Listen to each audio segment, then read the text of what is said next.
देख लिया था, कॉम्पैक्शन का केस 1 हमने देख लिया था। अब आते हैं कंसोलिडेशन का, अब आते हैं नेक्स्ट केस के ऊपर, केस 2 पे, नेक्स्ट केस के ऊपर आते हैं। रेडी है सभी? रेडी है सभी? तो आइएगा केस नंबर 2। केस नंबर 2,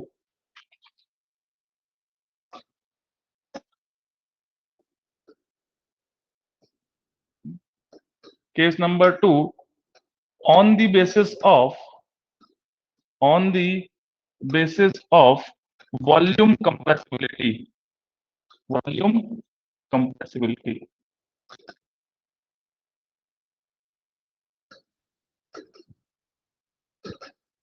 या लिख सकते हो on the basis of coefficient of, on the basis of coefficient of volume compressibility, जिसको बोलते हैं क्या चीज? एमवी। एमवी क्या होता है अभी हम डिस्कस करेंगे।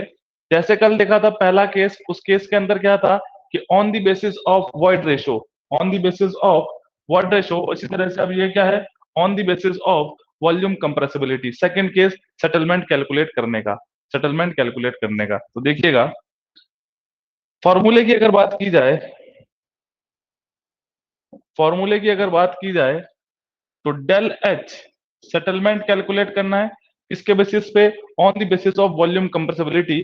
एक मिनट रुकिएगा, हाँ, on the basis of volume compressibility, m v del sigma bar into h, ये होता है formula, m v del sigma bar into h. तो अगर बात कर रहे हैं हम वॉइड रेशियो के बेसिस पे, तो डेल एच अपॉन में h is equal to del e upon में 1 प्लस ई नॉट। उसी तरह से ये अगर ये इसकी बात करें तो m v del sigma bar into h, m v del sigma bar into h. यहाँ पे एम वी क्या है? अभी आपको लिखा है कोफिशिएंट ऑफ, इसको बोलते हैं coefficient of volume compressibility, coefficient of volume compressibility done. और डेल सिग्मा बार, सिग्मा बार क्या है सर? Effective stress. तो डेल लग गया मतलब चेंज इन इफेक्टिव स्ट्रेस, ये किसको शो कर रहा है? चेंज इन इफेक्टिव स्ट्रेस या change in effective stress means sigma bar F minus sigma initial. तो फाइनल माइनस इनिशियल, चेंज कितना हुआ? फाइनल माइनस इनिशियल, कि फाइनल में इफेक्टिव स्ट्रेस कितना था, इनिशियली में कितना अप्लाई हो रहा था। तो सिग्मा एफ माइनस सिग्मा आई, ये होता है डेल चेंज। एस तो पता ही है आपको, thickness of the soil mass या height of the soil mass, height और slash thickness, thickness of the soil mass done. अब बताओ कोई डाउट? अब अगर बात करें, केवल एक पॉइंट डिस्कस करना है, और वो पॉइंट क्या है आपका? वो पॉइंट है आपका एमबी, वो पॉइंट है हमारा एमबी। हमें क्या डिस्कस करना है कि सर ये एमबी जो है, ये टर्म क्या होती है? इसको नोट करिए, केस नंबर सेकंड, इसको नोट करिए, ये है आपका case number second. Case first कौन सा था? केस फर्स्ट के अंदर था जब आपको वॉइड रेशियो गिवन हो और आपको क्या कैलकुलेट करना हो? वॉइड रेशियो गिवन हो और आपको कैलकुलेट करना हो सेटलमेंट। और यहाँ पे भी सेटलमेंट कैलकुलेट करना है, बट यहाँ पे किस टर्म्स में? अगर क्वेश्चन के अंदर एम भी गिवन हो, कोफिशिएंट ऑफ वॉल्यूम कंप्रेसिबिलिटी अगर गिवन हो तो, coefficient of volume compressibility given हो तो। डन करिएगा नोट करके, थोड़ा फास्ट करिए क्योंकि यहाँ पर काफी स्लो चल रहे हैं, है ना? तो नोट जैसे ही कर लीजिएगा, एकदम जल्दी से रिप्लाई करना है। Del h is equal to m b del sigma bar into H.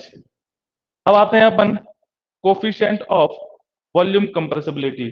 इस कोफिशिएंट ऑफ वॉल्यूम कंप्रेसिबिलिटी को पढ़ना है तो उससे पहले हमें क्या देखना होगा? हमें एक टर्म देखनी होगी, वो है कोफिशिएंट ऑफ कंप्रेसिबिलिटी। क्या चीज है? Coefficient of compressibility. तो एक टर्म हम कौन सी डिस्कस करेंगे? Coefficient of compressibility, coefficient of compressibility जिसे क्या कहते हैं? एवी कहते हैं, AV. Coefficient of compressibility is AV. एक मिनट रुकिएगा, हाँ, चलिए। Coefficient of compressibility AV. Coefficient of compressibility क्या होता है? It is a ratio of, it is a ratio of change in void ratio with respect to change in effective stress. Effective stress के increase करने पे void ratio पे क्या effect होता है, उस इफेक्ट को दिखाता है coefficient of compressibility. Coefficient of compressibility, तो लिखिएगा the slope of effective stress versus the slope of effective stress versus void ratio, the slope of effective stress versus void ratio on arithmetic scale on arithmetic scale is called coefficient of compressibility।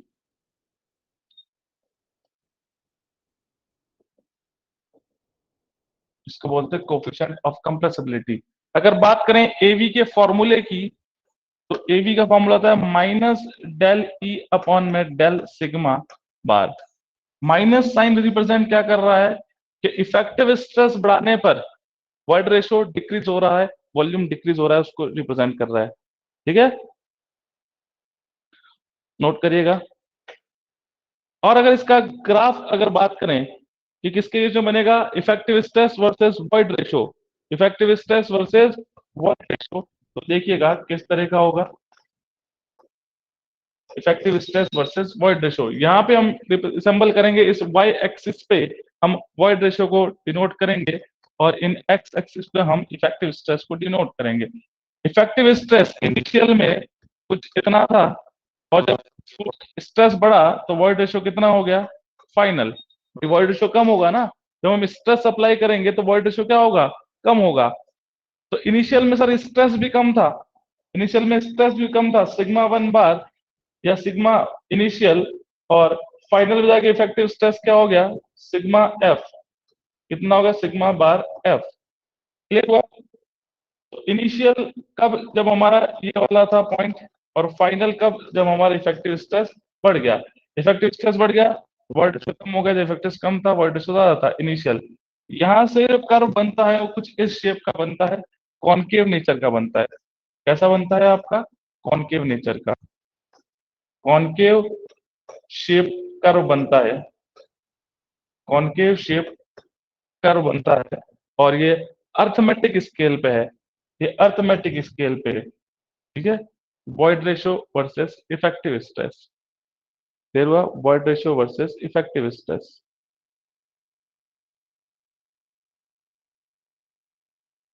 उधर थोड़ा दिख नहीं रहा ना, रुको एक बार, अब clear है। तो क्या है कंप्रेसिबिलिटी, ये स्लोप होता है effective stress versus void ratio का, किस स्केल पे, अर्थमेटिक स्केल के ऊपर। Formula AV is to minus del e divide by del sigma bar.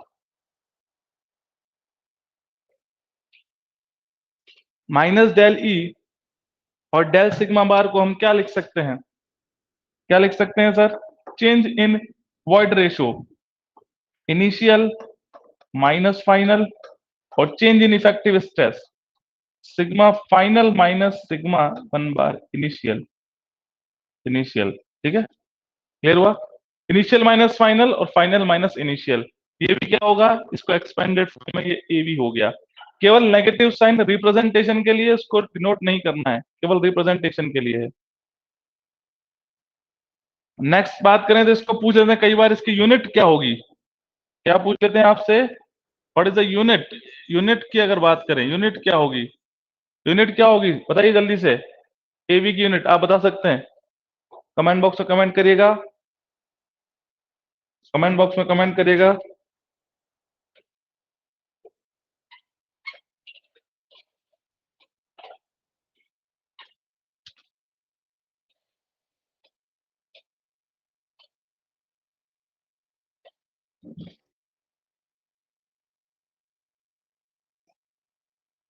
Note करके डन करिएगा और यूनिट बताइएगा। और कोई डाउट है तो ये भी बताइएगा कि कहाँ कोई टॉपिक, कहीं कोई वर्ड या कोई कंसेप्ट समझ में नहीं आया हो तो बताइएगा। ये जो होता है स्लोप होता है इफेक्टिव वर्सेस वर्ड रेशो का ऑन अर्थमेटिक स्केल के ऊपर, एल ई अपॉन में डेल सिग्मा, ये रेशो है एवी का फॉर्मूला। इनिशियल में पॉइंट से ज्यादा तो इनिशियल माइनस फाइनल करेंगे, और इफेक्टिव स्ट्रेस फाइनल में ज्यादा तो फाइनल माइनस इनिशियल करेंगे। ठीक है,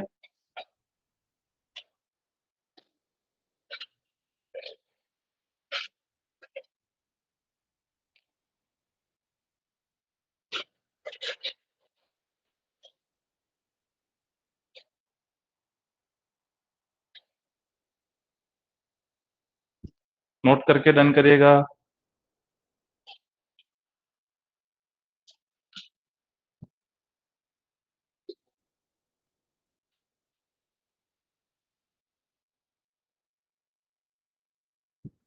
हुआ नोट? यूनिट बताइएगा, यूनिट क्या होगी? वॉइड रेशो जो है वो यूनिट लेस होता है, वॉइड रेशो यूनिट लेस होता है। और स्ट्रेस यूनिट क्या होती है? Kiloton per metre square, kiloton per metre square. तो किलोटन पर मीटर स्क्वायर मतलब क्या हो गया? Metre square per kiloton. It is the unit of, it is the unit of coefficient of compressibility एवी।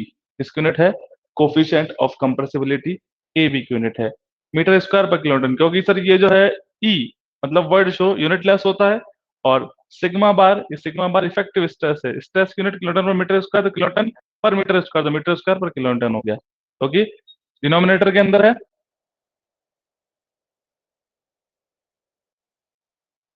बताइए, हुआ नोट? इतना टाइम कैसे लग रहा है?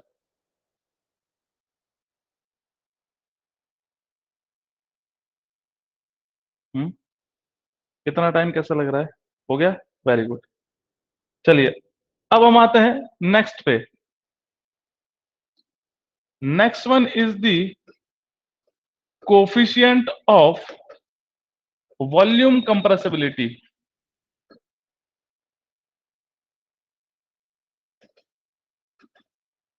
कोफिशिएंट ऑफ वॉल्यूम कंप्रेसिबिलिटी जिसको बोलते हैं एमबी। क्या कहते हैं? MB, coefficient of volume compressibility. लिखिएगा, it is defined as the ratio of, it is defined as the ratio of, it is defined as the ratio of unit volume change per unit increase in unit volume change per unit increase the, per unit increase the effective stress।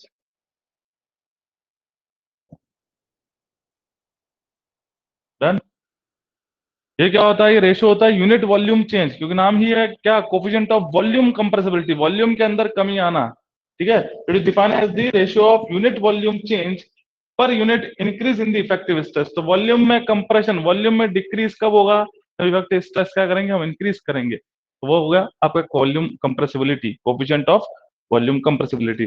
तो according to the statement, ratio of unit volume change, ratio of unit volume change मतलब कितना change हुआ? Del v by v change हुआ with respect to change in effective stress. Effective stress means del sigma bar, del sigma bar.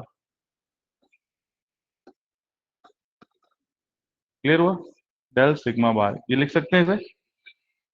Change in volume, ठीक है, ratio of unit volume change with respect to change in effective stress. Effective stress के change होने पर volume change हुआ, और volume change हुआ मतलब volume decrease हो रहा है, इसलिए यहाँ पे नेगेटिव साइन क्या शो कर रहा है? वॉल्यूम को डिक्रीज, को नेगेटिव लेना नहीं है हमें, सिर्फ यहाँ रिप्रेजेंटेशन के लिए लिखा है, जैसे उसमें लिखा था सेम वही कंसेप्ट यहाँ पे। अब हम क्या कर सकते हैं?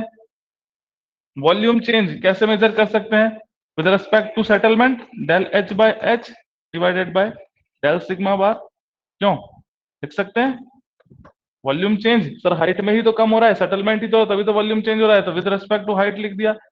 विद रेस्पेक्ट टू हाइट को क्या लिख सकते हैं? डेल ई अपॉन में 1 + E0 अपॉन में डेल सिग्मा बार। ये भी लिख सकते हैं, ये भी लिख सकते हैं, क्योंकि डेल एच बाय एच क्या था? चेंज इन थिकनेस अपॉन में एक्चुअल थिकनेस या height. First case del e upon में 1 + E0 लिख सकते हैं क्या? बताओ, डेल ई अपॉन में 1 + E0 लिख सकते हैं ना? तो लास्ट में क्या हो जाएगा? लास्ट में अगर इसको रिजॉल्व किया जाए तो minus del e divided by del sigma bar, del e divided by del sigma bar divided by 1 plus e naught, और ये del e by del sigma bar क्या था, ए बी अपॉन में 1 प्लस ई नॉट। तो क्या formula बन गया, ए b upon में 1 प्लस ई नॉट। तो एम बी का फाइनल फॉर्मूला क्या होगा, for numerical solving a b upon में 1 प्लस ई नॉट। और ए बी क्या है, ए बी है sir coefficient of compressibility, a v क्या है, कोफिशिएंट ऑफ कंप्रेसिबिलिटी है। और e naught is the initial void ratio, e naught is the initial void ratio, done, initial void ratio, clear. अब अगर unit की बात करें तो यूनिट क्या होगा इसका, कि सर ई नॉट मतलब वॉइड रेशो तो यूनिट लेस होता है, एवी, एवी की यूनिट जो होगी वही एमवी की यूनिट होगी, इट मींस मीटर स्क्वायर पर किलो न्यूटन, इसकी यूनिट भी क्या होगी, मीटर स्क्वायर पर किलो न्यूटन। क्लियर हुआ, नोट करके डन करिएगा, और कोई डाउट है तो पूछिएगा, कोई डाउट है तो पूछिएगा।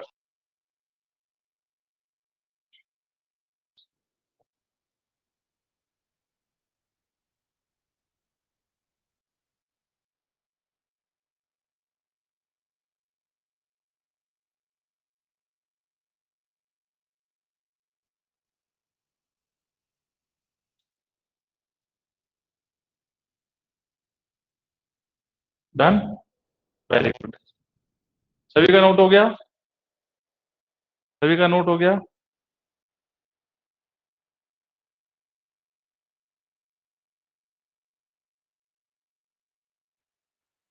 बताइए, सभी का नोट हो गया।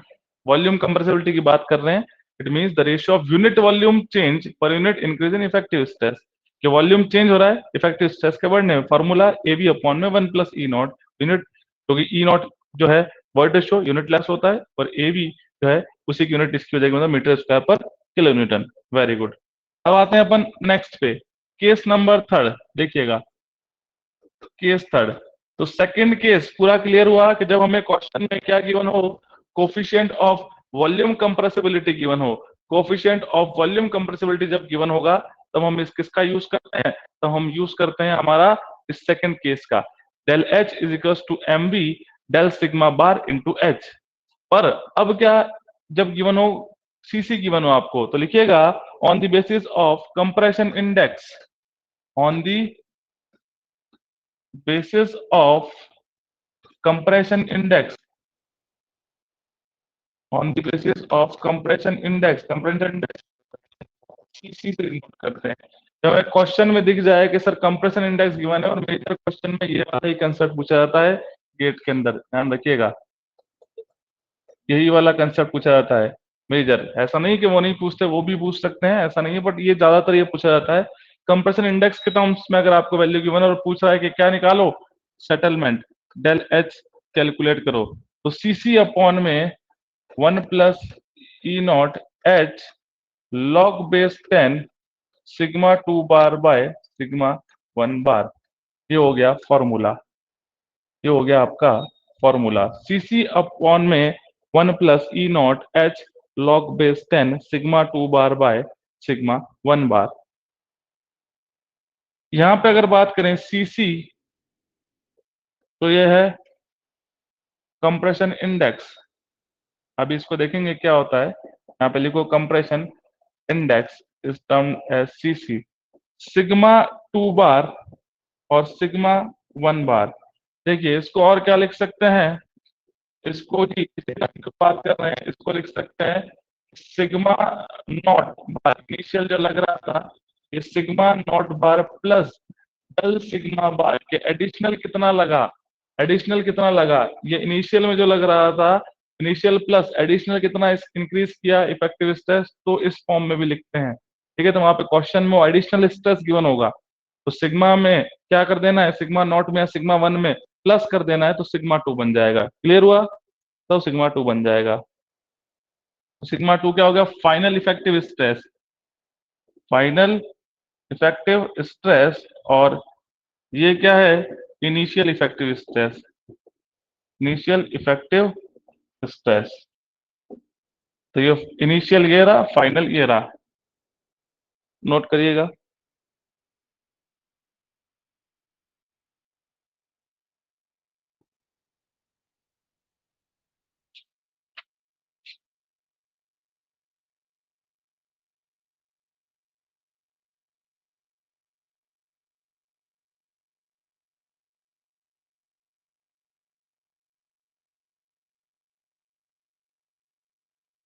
Very good.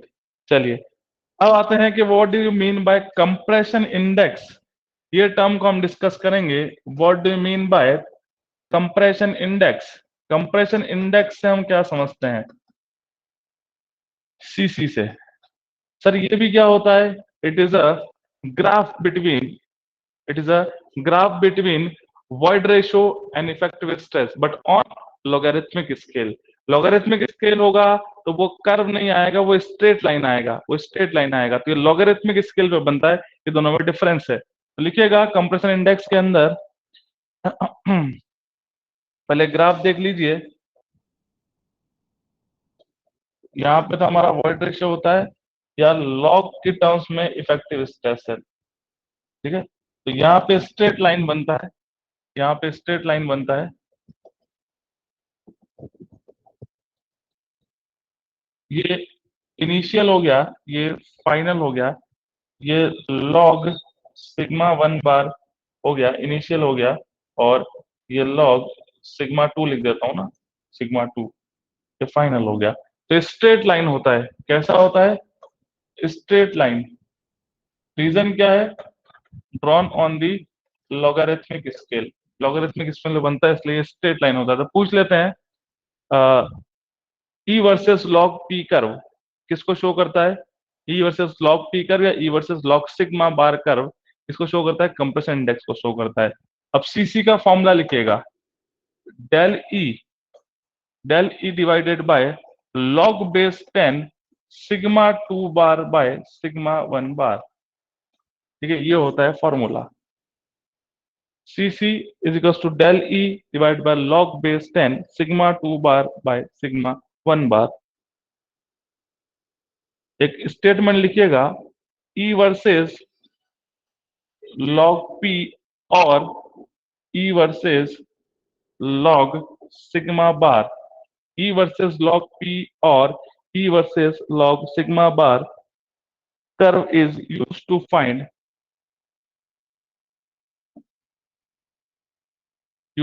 Find compression index CC. क्या बोल रहे हैं कि ई वर्सेस लॉग पी या ई वर्सेस लॉग सिग्मा बार का यूज किया जाता है सीसी को कैलकुलेट करने के लिए। फॉर्मूला है del e divided by log base 10 sigma two bar by sigma one bar. ठीक है, अब इसकी यूनिट क्या होगी? यूनिट बताइएगा, यूनिट क्या होगी? यूनिट बताइएगा, यूनिट क्या होगी? यूनिट बताइएगा। फॉर्मूला आपके सामने है।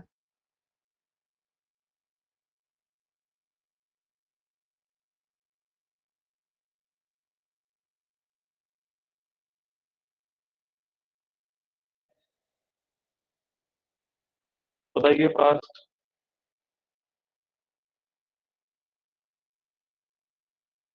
यूनिट बताइए और नोट करके डन करिएगा।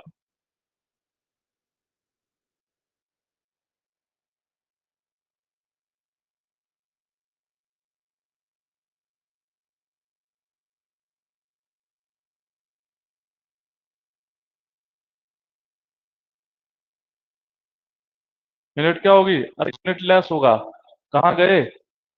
हो या गए? वेरी गुड, यूनिट लेस रहा। क्योंकि सर वॉइड यूनिट लेस होता है, तो यहाँ पे स्ट्रेस बाय स्ट्रेस, तो ये भी कैंसिल आउट हो गया, तो ये क्या हो गया? यूनिट लेस होगा। वेरी गुड, यूनिट लेस होगा, यूनिट लेस होगा। क्लियर हुआ?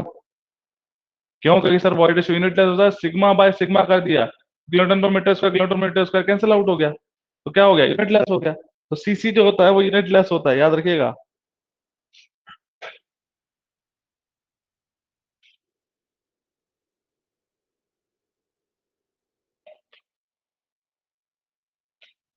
बताइए, हो गया?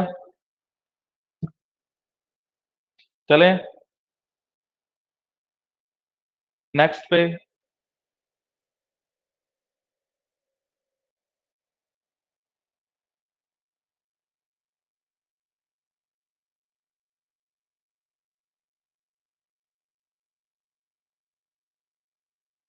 नेक्स्ट पे चलें, बताइए।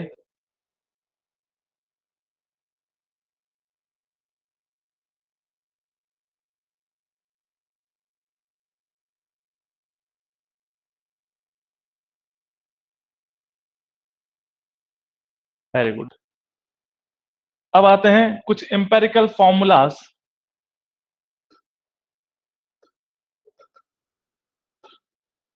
Formula for calculating CC. Compression index को कैलकुलेट करने के कुछ एम्पेरिकल फॉर्मूलेस, कुछ एम्पेरिकल फॉर्मूलेस, तो वो किस पर डिपेंड करते हैं? वो डिपेंड करेंगे, चार फॉर्मूले हैं। The first one is the undisturbed soil के लिए क्या फॉर्मूला होगा, रीमोल्डेड सॉइल के लिए सीसी कैसे कैलकुलेट करेंगे, on the basis of water content कैसे कैलकुलेट करेंगे, और on the basis of void ratio कैसे कैलकुलेट करेंगे, है ना। ये चार फॉर्मूले हैं एम्पेरिकल फॉर्मूलाज, मतलब जिनका रिलेशनशिप पे बेस्ड है, वो किसी ना किसी रिलेशनशिप पे बेस्ड है, उनका डायरेक्टली कोई रिलेशन नहीं है इनसे, ठीक है। तो undisturbed clay of medium sensitivity, पहला undisturbed clay of medium sensitivity, undisturbed clay of medium sensitivity, Cc is equals to 0.009 WL minus 0.009 WL minus 10, ये होता है फॉर्मूला।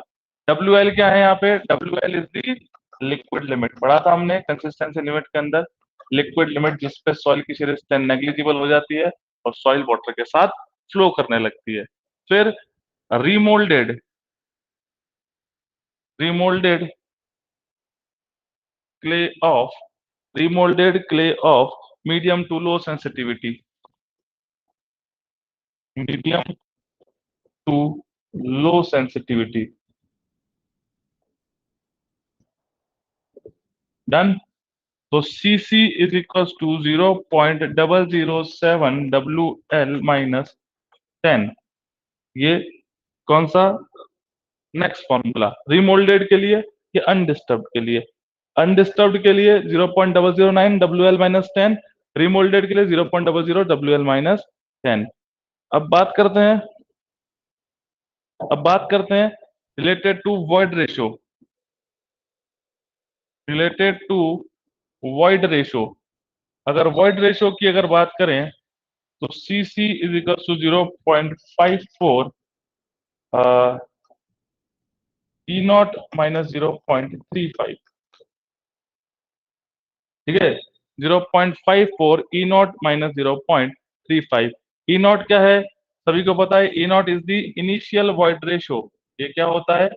इनिशियल वॉइड रेशियो होता है ई नॉट, क्लियर हुआ। फिर फोर्थ वन की अगर बात करें तो on the basis of natural water content, natural water content, water content की बेसिस पे, तो Cc is equal to 0.0115 into WN, 0.0115 WN, और यहाँ पे WN क्या है? परसेंटेज में है। नेचुरल वाटर कंटेंट है बट किस यूनिट में है? इन परसेंटेज के अंदर पुट करना है, याद रखिएगा। It is put in terms of percentage. Note करके डन करिए, और कहीं कोई डाउट है तो बताइए। नोट करके डन करिए, और कहीं कोई डाउट है तो बताइए। तो चार इंपेरिकल फॉर्मूलाज है जो न्यूमेरिकल के लिए हमें काम आने वाले हैं। अगर वहां पे अनडिस्टर्ब्ड क्ले दे रखा है और WL लिक्विड लिमिट दे रखी, तो 0.009 WL माइनस 10। अगर हमें रिमोल्डेड क्ले दे रखा है तो 0.007 WL minus 10, related to void ratio तो 0.54, E naught minus 0.35, and natural water content तो 0.0115 WN। WN किसमें होगा? In percentage.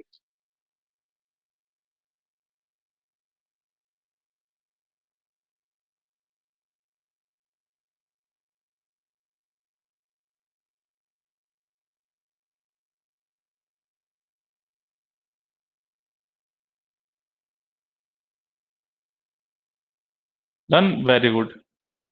अब आइए, अब आते हैं अपन नेक्स्ट पे। Next one is the expense, एक इंडेक्स होता है जिसे बोलते हैं आपका रिकम्प्रेशन इंडेक्स, रिकम्प्रेशन, रिकम्प्रेशन इंडेक्स। सी आर, ये जो हमारा सी आर होता है ये 1/5 टू 1/10 होता है किसका, सीसी कंप्रेशन इंडेक्स का, ये याद रखिएगा। रिकम्प्रेशन इंडेक्स कितना होगा, 1/5 टू 1/10 होगा कंप्रेशन इंडेक्स के, ठीक है। अब इसमें देखिएगा ग्राफ बना रहे हैं हम अगेन किसके अंदर, ग्राफ बना रहे हैं हम अगेन किसके अंदर, void ratio versus the effective stress, void ratio versus effective stress. देखिएगा ये ग्राफ बना,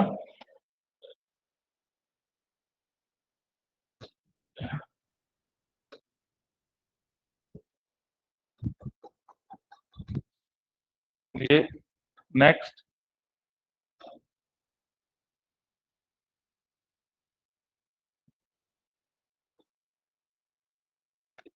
और ये ग्राफ है, तो इसमें चार पोर्शन है।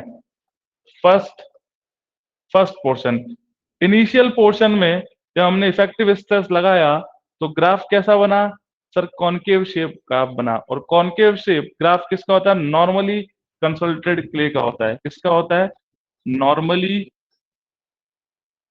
कंसोलिडेटेड क्ले का होता है, नॉर्मली कंसोलिडेटेड क्ले का होता है, ठीक है।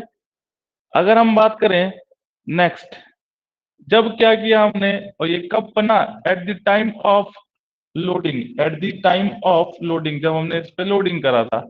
जैसे ही अनलोडिंग किया, क्या बोल रहे हैं, जैसे ही हमने क्या किया, अनलोडिंग किया, यहाँ पे क्या किया, अनलोडिंग, लोड को रिमूव किया, अनलोडिंग जब किया तो इसको बोलते हैं रिबाउंड कर्व, रिबाउंड कर्व हुआ, रिबाउंड पीछे आया, रिबाउंड कर्व, ये क्या हो गया, पीछे की तरफ आया। भाई अनलोडिंग किया तो स्ट्रेस रिलीज किया तो ये रिबाउंड कर्व।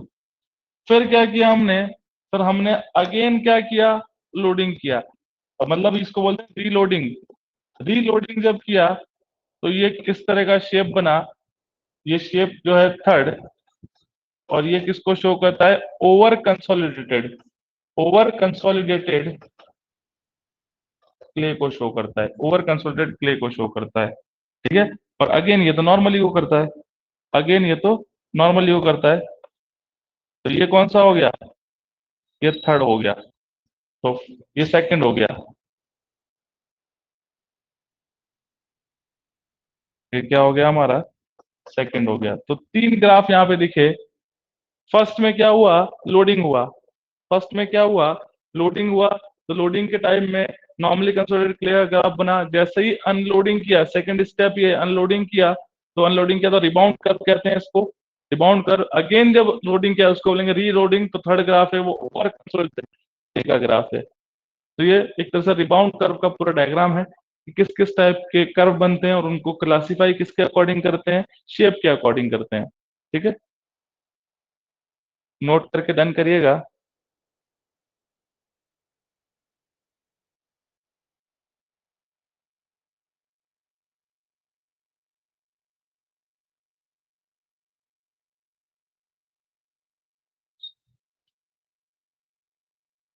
नोट करके डन करिएगा।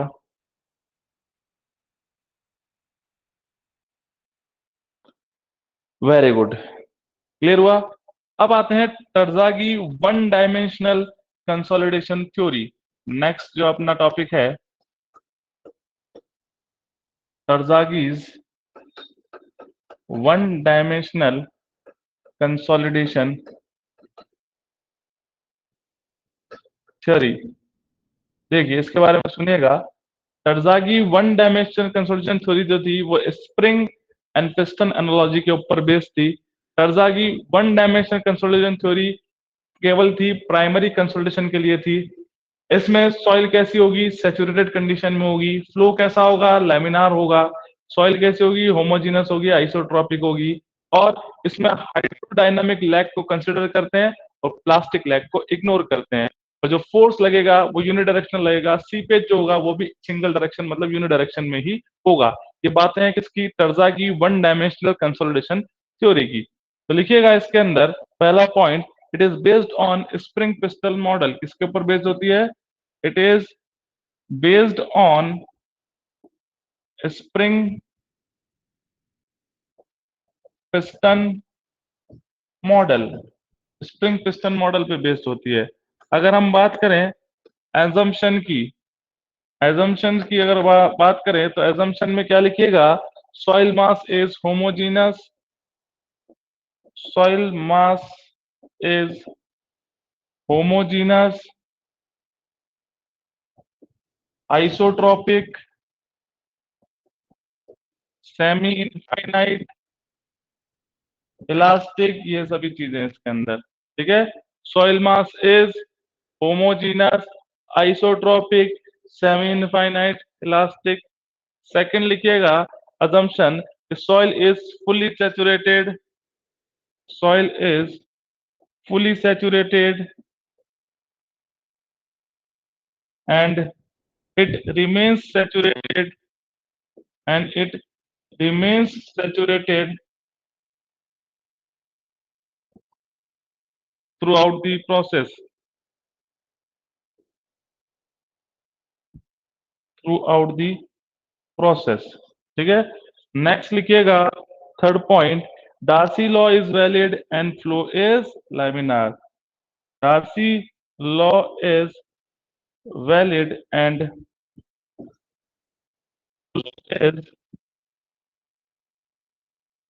लैमिनार। ठीक है, नेक्स्ट लिखिएगा fourth one is Terzaghi theory is given for,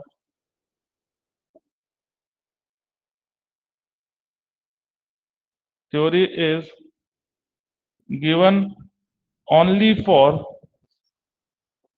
primary consolidation, basically होती है केवल प्राइमरी कंसोलिडेशन के लिए होती है। ठीक है, Terzaghi theory is given only for primary consolidation. और भी पॉइंट है, पहले इन्हें नोट करिएगा कि टर्जा की थ्योरी किस मॉडल पे बेस्ड होती है, स्प्रिंग पिस्टन एनालॉजी या स्प्रिंग पिस्टन मॉडल के ऊपर बेस्ड होती है। Soil mass homogeneous, isotropic, semi infinite होता है। Soil is fully saturated and it remains saturated throughout process. और Darcy law is valid, therefore flow कैसा होगा, लैमिनार होता है। फिर टर्जा की थ्योरी जो थी, ये याद रखिएगा किसके लिए होती है, प्राइमरी कंसोलिडेशन की, ज्यादा इंपॉर्टेंट है। टर्जा की one dimensional theory is for primary consolidation. Note करके पेन करिएगा।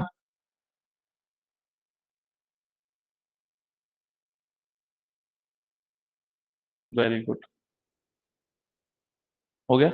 चलिए, अब आते हैं नेक्स्ट पॉइंट पे, अजम्पशन नंबर फिफ्थ।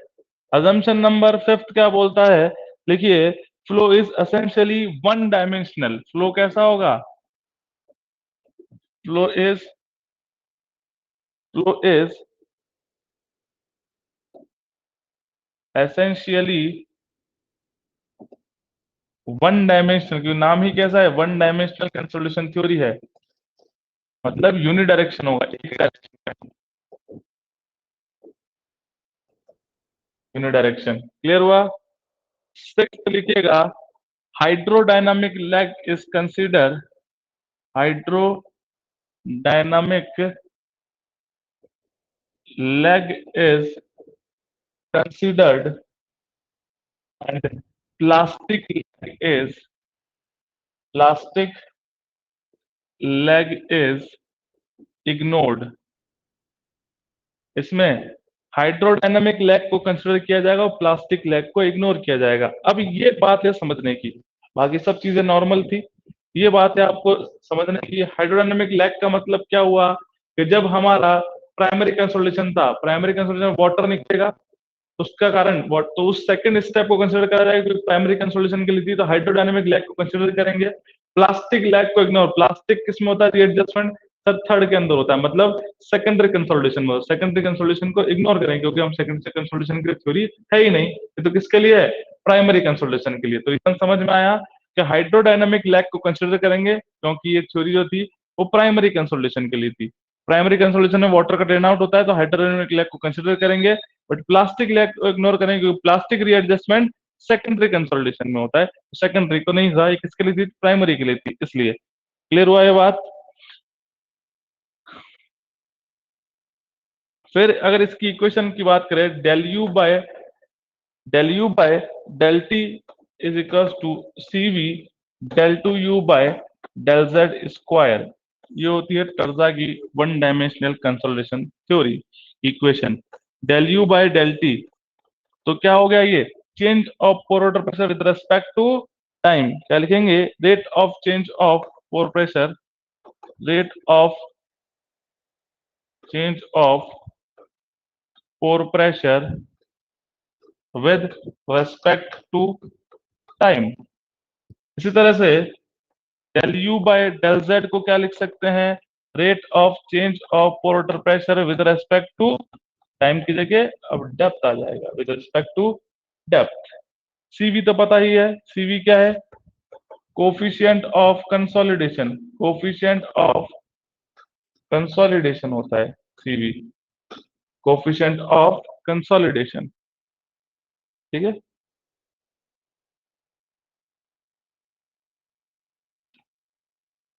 सीवी की अगर फॉर्मूले की बात करें तो क्या होगा, कंसोलिडेशन इक्वेशन पढ़ी थी हमने इसमें परमिएबिलिटी के अंदर इनडायरेक्ट मेथड में, K is equals to C V M B gamma W, K is equals to C V M B gamma W से, K is equals to C V M B gamma W. तो coefficient of consolidation ये कहां से आता है, consolidation equation, जो कि हमने पढ़ा था परमिएबिलिटी चैप्टर के अंदर, परमिएबिलिटी चैप्टर के अंदर मेथड्स के अंदर, इनडायरेक्ट मेथड के अंदर, Allen Hazen, Kozeny Carman, consolidation, लॉर्डेंस इक्वेशन, उसके अंदर। ये आ गया याद सभी को, रिकॉल हुआ चीजें।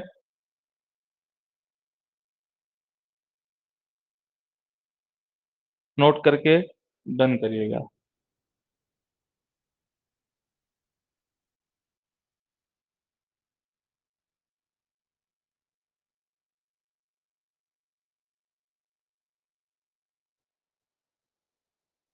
इस पॉइंट का मीनिंग समझ में आया, हाइड्रोडायनामिक लैग को कंसिडर करेंगे और प्लास्टिक लैग को इग्नोर करेंगे। हाइड्रोडायनेमिक लैग क्योंकि ये सेकंड में होता है, मतलब प्राइमरी कंसोलिडेशन में होता है, और प्लास्टिक लैग थर्ड में होता है, मतलब सेकेंडरी कंसोलिडेशन में होता है। सर सेकेंडरी के लिए तो माना ही नहीं गया था, केवल प्राइमरी के लिए माना गया था, इसलिए हाइड्रोडायनेमिक लैग को कंसिडर करते हैं और प्लास्टिक लैग को इग्नोर रखते हैं। नोट करके डन करिएगा।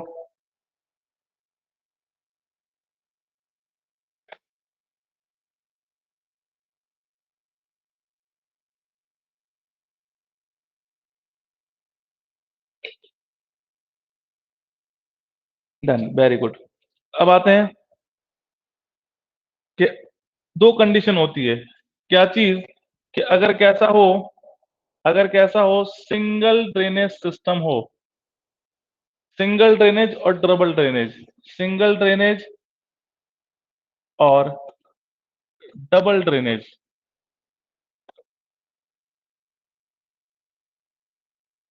तो path travel by the water क्या होगा, देखिए आपको समझ में आएगा।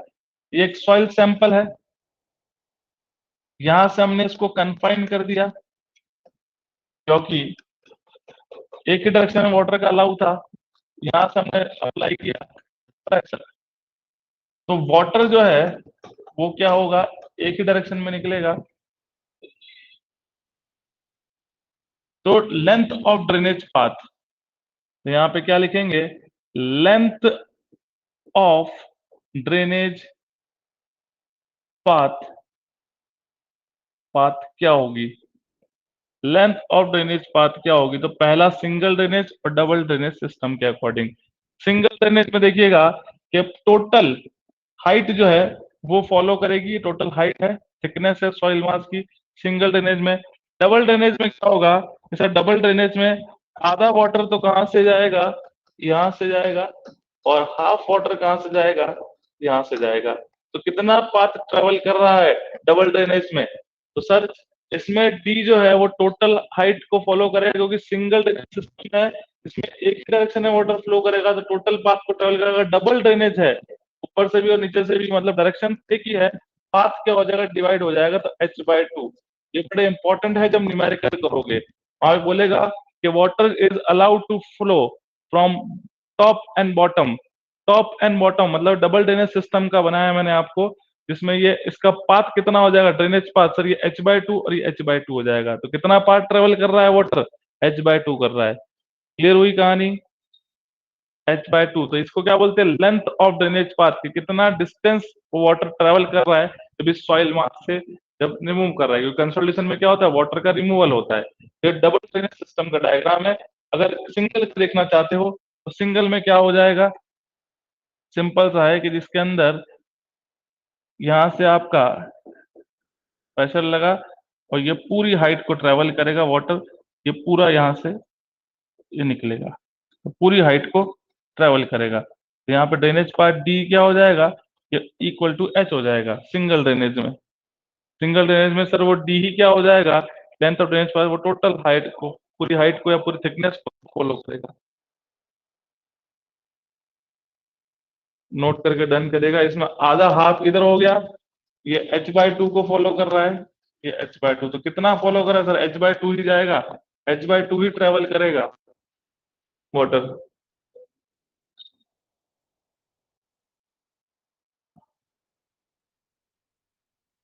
नोट करके डन करिएगा।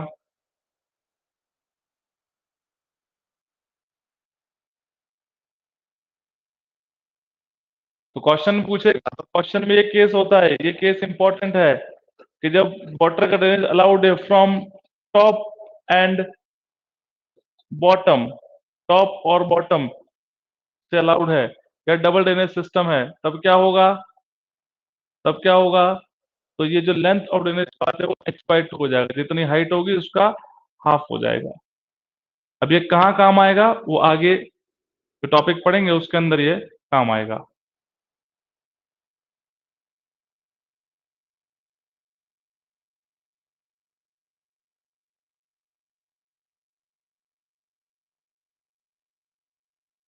चलिए वेरी गुड। अब आते हैं अपन नेक्स्ट पे, अब आते हैं अपन नेक्स्ट पे। Next is the degree of consolidation, degree of consolidation, जिसे किससे रिप्रेजेंट करते हैं, यू से रिप्रेजेंट करते हैं, डिग्री ऑफ कंसोलिडेशन। यू मतलब क्या होता है इसका, डिग्री ऑफ कंसोलिडेशन का मतलब किसी भी टी टाइम पे टोटल प्राइमरी कंसोलिडेशन का कितना परसेंट कंसोलिडेशन हुआ, उसको बोलते हैं डिग्री ऑफ कंसोलिडेशन। अगर बात करें टोटल प्राइमरी कंसोलिडेशन 10 है, तो उसका वो कितने दिन लग रहा है सर, 7 डेज के अंदर हो रहा है। तो 1 डे के अंदर कितना कंसोलिडेशन हुआ, अब वो 1% भी हो सकता है, 2 भी हो सकता है।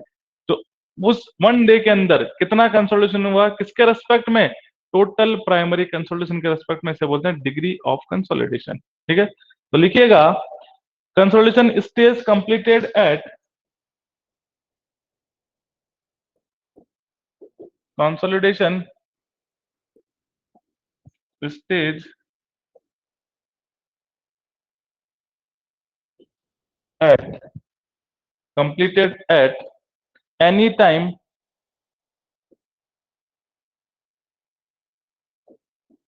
to the total primary consolidation, to the total primary consolidation। ठीक है, consolidation stage completed at any time to the total primary consolidation is known as degree of consolidation, is known as degree of consolidation। अभी और अच्छे से समझ में आएगा, यहाँ पर लिखिएगा कि अगर टाइम कितना हो, आंसर बताना है। अगर टाइम 0 हो तो डिग्री ऑफ कंसोलिडेशन कितना होगा, अगर टाइम इंफिनिटी हो तो डिग्री ऑफ कंसोलिडेशन कितना होगा, बताइए। कंसेप्ट समझ में आएगा, किसी भी टी टाइम पे कितना कंसोलिडेशन हो रहा है, किसके corresponding, sir total primary consolidation के करस्पॉन्डिंग। तो यहाँ पे जब टाइम 0 है तो डिग्री ऑफ कंसोलिडेशन कितना होगा, टाइम 0 डिग्री ऑफ कंसोलिडेशन कितना होगा, बताइए फास्ट। टाइम 0 है तो डिग्री ऑफ कंसोलिडेशन कितना होगा,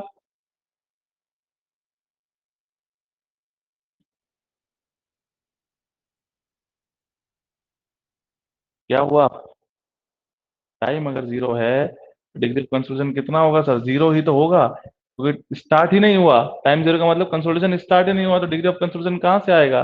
ठीक है। टाइम अगर इन्फिनिटी है तो कितना होगा सर? 100% ही होगा, इससे ज्यादा हो ही नहीं सकता। कितना होगा? 100% होगा, इससे ज्यादा हो ही नहीं सकता।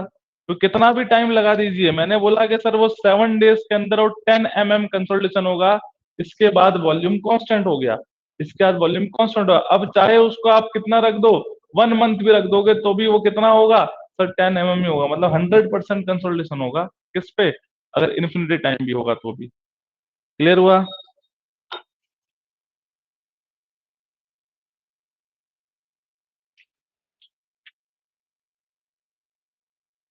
क्लियर हुआ? नोट करके डन करिएगा।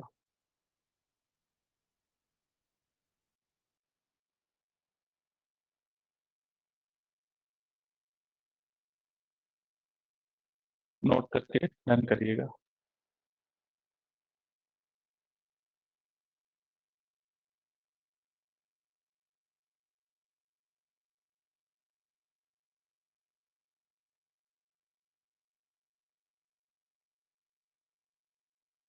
कितना टाइम लग रहा है क्या नोट करने में?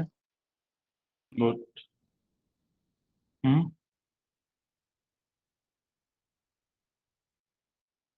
चलिए, अब आते हैं अपन टाइम फैक्टर पे। Next is time factor. इस पे भी क्वेश्चन आते हैं हमारे गेट में। टाइम फैक्टर जिसे बोलते हैं टीवी। टीवी क्या है? It is a dimensionless number है, डायमेंशनलेस क्वांटिटी है। टाइम फैक्टर क्या है? It is a dimensionless parameter और it is a dimensionless quantity. It is a dimensionless. कैसे अभी हम प्रूव करेंगे?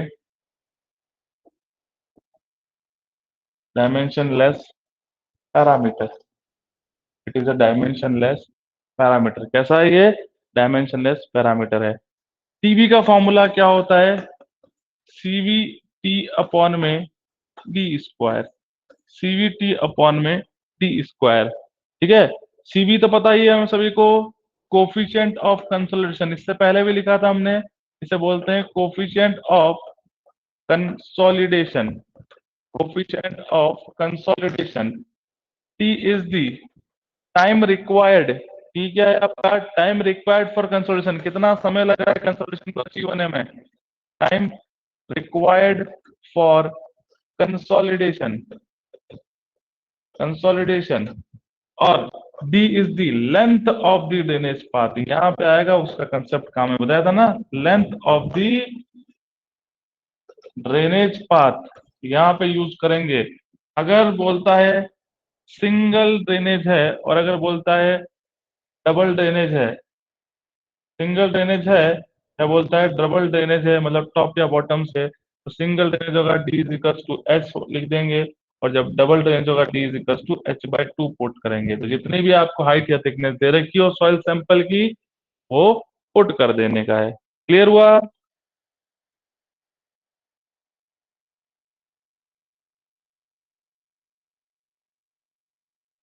इसकी यूनिट कितनी?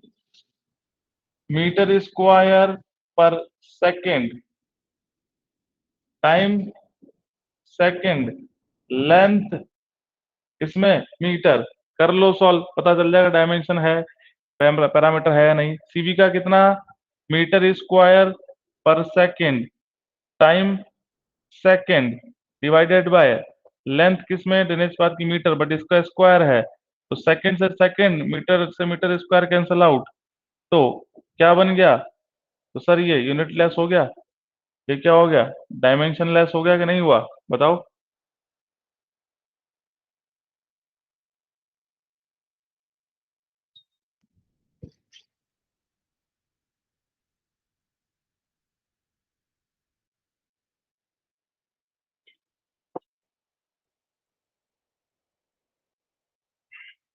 नोट करके डन करिएगा।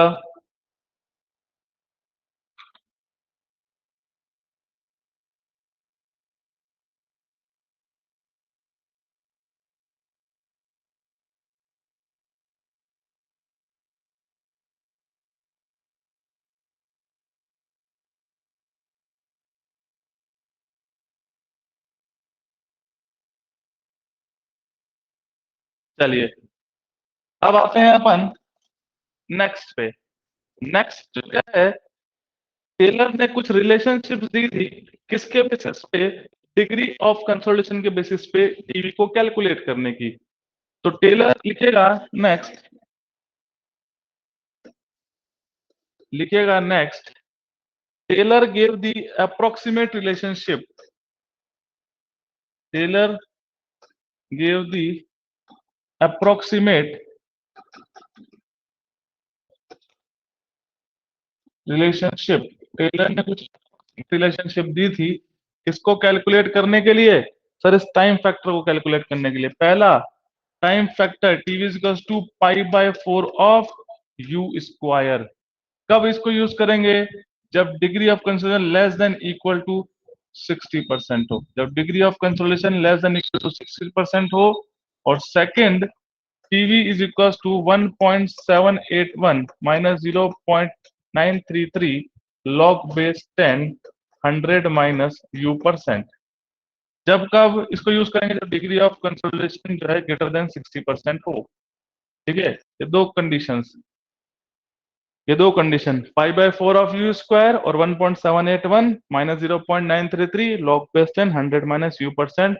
कब लेना है, जब अगर क्वेश्चन के अंदर डिग्री ऑफ कंसोलिडेशन 60 या 60% से कम दे रखा हो, तो हमें क्या लेना है, पाई बाय 4 और जितना भी डिग्री ऑफ कंसोलिडेशन दे रखा है पुट कर लेना है। बट अगर हमारा यू जो है डिग्री ऑफ कंसोलिडेशन अगर 60 से ज्यादा दे रखा हो, तो इस फॉर्मूले से टीवी निकाल सकते हैं। और एक याद रखिएगा कि जनरल जो है वो पूछ लेता है कई बार कि at 50%, at U is equal to 50%, अगर डिग्री ऑफ कंसोलिडेशन कितना है, 50% है, मतलब ये वाला फॉर्मूला यूज होगा, तो क्या वैल्यू होती है टीवी की, तो 0.196, ये एक वैल्यू है, तो याद रखिएगा ये जनरली एग्जाम में पूछ ली जाती है। ठीक है, तो चाहो तो निकाल के देख लो, 60% से कम है, 50 क्या है सर, 60% से कम है, यू की जगह 50 पुट करके और आंसर निकाल के देखो, 0.196 आ जाएगा, 0.196 या 0.197 आ जाएगा। ठीक है,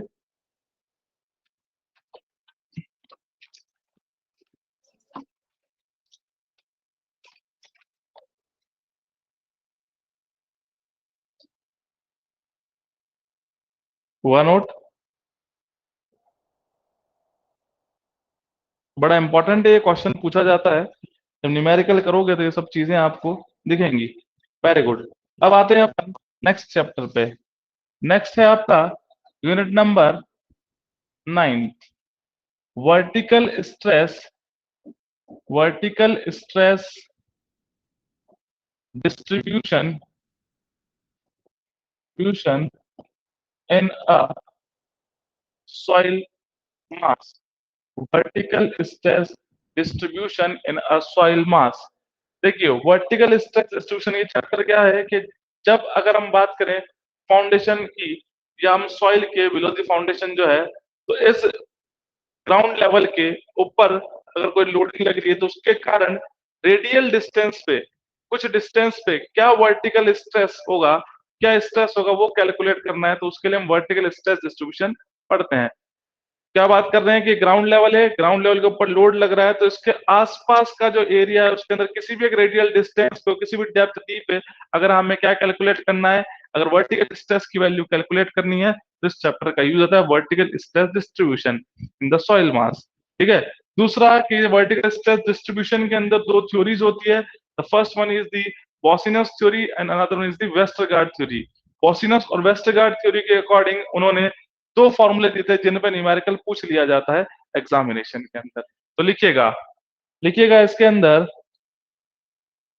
stress at any point, stress at any point, diagram बनाऊंगा, P, stress at any point P in the soil mass,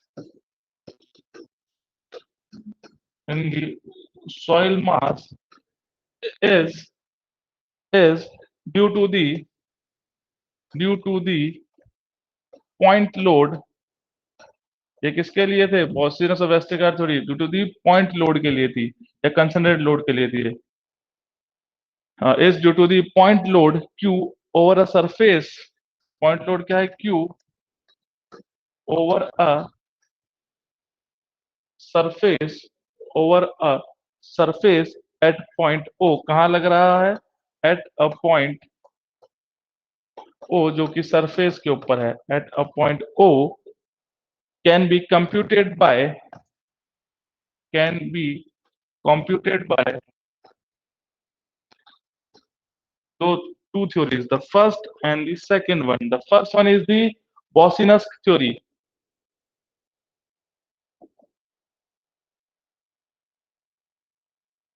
Bossinus theory, or and the another one is the Westergaard theory. Note करिएगा, Bossinus theory and Westergaard theory. ठीक है, तो क्या बात कर रहे हैं हम बात कर रहे हैं vertical stress distribution in a soil mass. Vertical stress distribution के अंदर हमने क्या देखा कि stress at any point P, stress at any point P in the soil mass is due to the point load at point Q over a surface of point O can be computed by Bossinus and Westergaard। तो याद रखिएगा vertical stress के लिए दो theories थी, Westergaard and Boussinesq. They will depend upon the load, point load. Point load we can say concentrated load किस पे based होती है? पॉइंट लोड या कंसंट्रेटेड लोड पे ये बेस्ड होती है। क्लियर हुआ? अब इसका डायग्राम देखना है कि क्या है सर, ये पॉइंट पी और कहां पे लोड लग रहा है? Q over a surface of point A. तो वर्टिकल स्ट्रेस समझ में आया कि वर्टिकल स्ट्रेस अगर हमें किसी भी सॉइल मास में निकालना है हमें, तो हमें क्या करना होगा? तो हमें इन दो थ्योरीज का यूज कर सकते हैं, बट किस कंडीशन में? जब हमें क्या हो, पॉइंट लोड या कंसंट्रेटेड लोड के अगेंस्ट हो। क्लियर हुआ? नोट करके डन करिएगा। फिर देखते हैं डायग्राम। अब ये चीजें समझ में आएंगी, देखेंगे।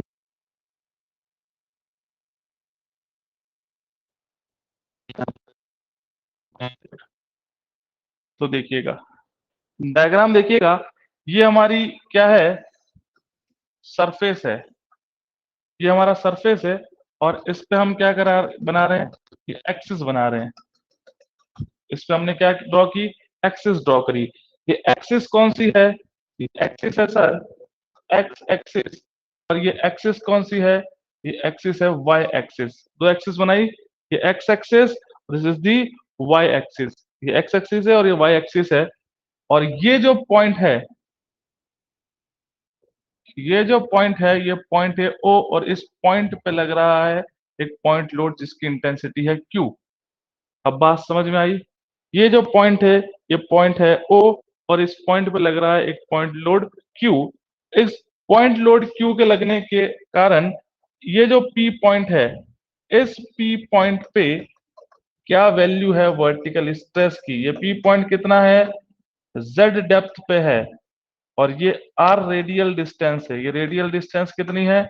आर रेडियल डिस्टेंस है, और ये जेड डेप्थ पे। तो इस पी पॉइंट पे हमें क्या निकालना है?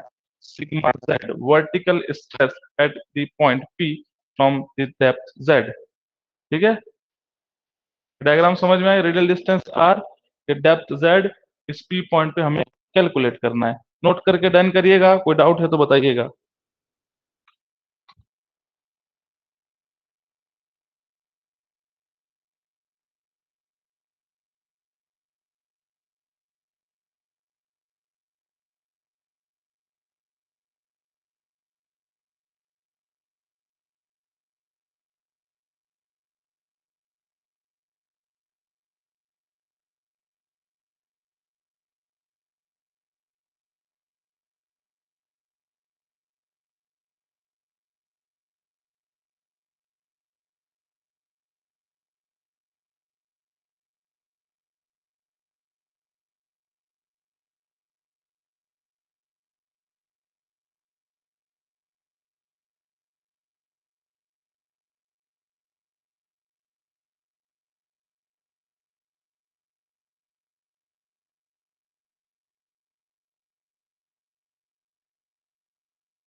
हो गया नोट सभी का?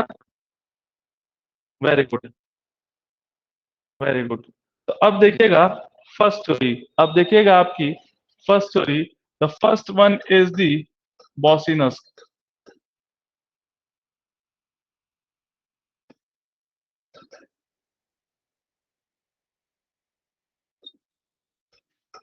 बॉसिनस थ्योरी, बॉसिनस थ्योरी के सबसे पहले लिखिएगा अजम्पशंस, अजम्पशंस लिखिएगा। This theory assume that,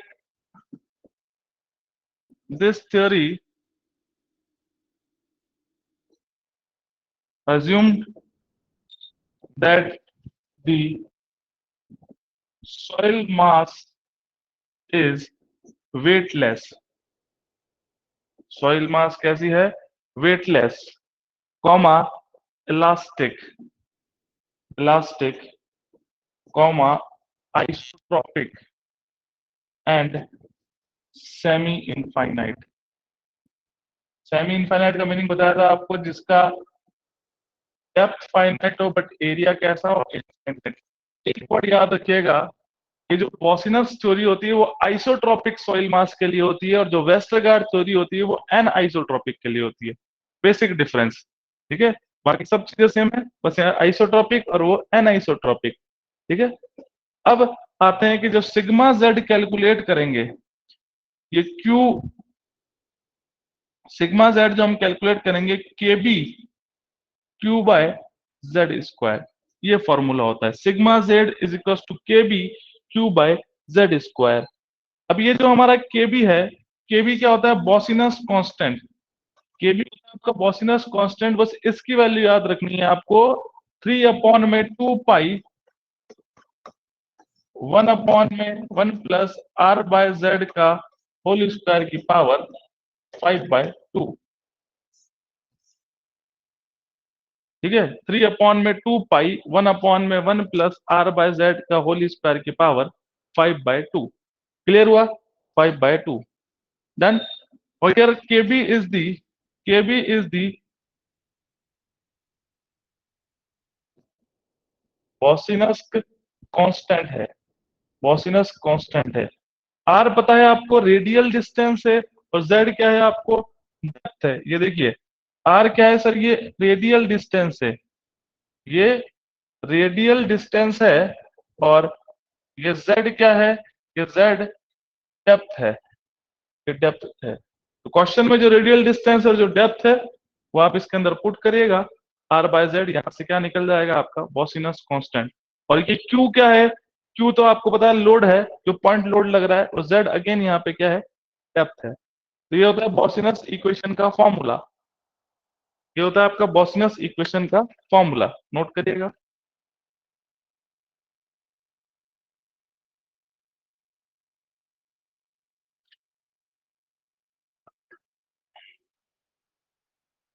note करिएगा। तो ये कांस्टेंट याद रखना है, 3/(2 पाई 1/(1+r/z का होल स्क्वायर।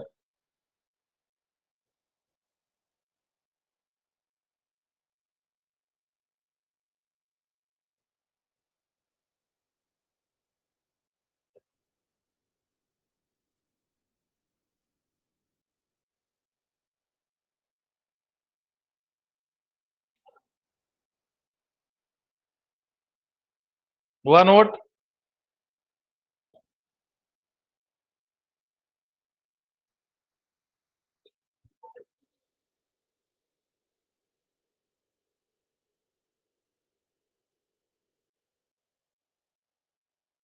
Very good. अब आते हैं इसी का एक केस, बॉसिनस इक्वेशन ही चल रही है, और यहां बोलते हैं कि अगर आपको वर्टिकल स्ट्रेस कैलकुलेट करना है just below the point load, point load के जस्ट नीचे अगर हमें कैलकुलेट करना है तो क्या फॉर्मूला होगा? तो लिखिएगा, the intensity of vertical stress, the intensity of vertical stress just below the point load point load. Condition क्या बोलती, just below the point load. अगर सर पॉइंट लोड के जस्ट बिलो होगा तो रेडियल डिस्टेंस क्या होगी, जीरो होगी। कैसे, देखिए इधर इसके जस्ट नीचे कैलकुलेट करना है कहीं यहाँ पे। सपोज करिएगा कि इसके जस्ट नीचे कैलकुलेट करना है कहीं यहाँ पे, तो इस पॉइंट लोड के जस्ट नीचे अगर कैलकुलेट करना है यहाँ पे, रेडियल डिस्टेंस क्या हो जाएगी सर, जीरो। पॉइंट लोड के जस्ट नीचे, ये पॉइंट लोड है उसके जस्ट नीचे किसी भी डेप्थ पे, तो रेडियल डिस्टेंस तो कब आएगी, जब इससे दूर जाएंगे अपन, यहाँ किसी एंगल पे जाएंगे, किसी डिस्टेंस पे जाएंगे तो रेडियल डिस्टेंस आएगी। और इसके जस्ट नीचे कितनी भी डेप्थ हो, जस्ट नीचे कैलकुलेट करें तो रेडियल तो जीरो जाएगा पर डेप्थ रहेगी। क्या हो गया, बात क्लियर हुई। रेडियल सर जीरो हो जाएगा पर जस्ट नीचे अगर कैलकुलेट करेंगे तो वही केस है कि अगर हमें क्या करना है, intensity of vertical stress just below the point load के जस्ट नीचे, तो आर को जीरो कर देना, तो यहां से जो सिग्मा जेड की वैल्यू आएगी वो 0.4775 क्यू बाय जेड स्क्वायर। क्या होगा, 0.4775 क्यू बाय जेड स्क्वायर, ये होगा। क्लियर हुआ,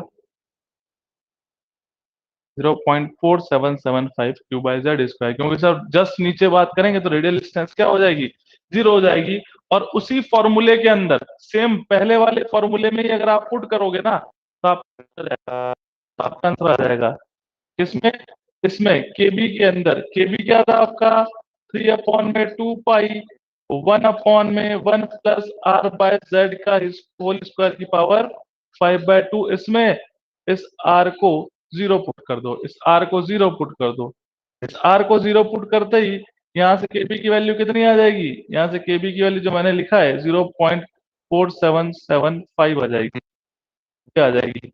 और ये क्या था आपका sigma Z KB Q by Z square, तो क्यू बाय जेड स्क्वायर तो था ही, तो क्यू बाय जेड स्क्वायर कर दिया।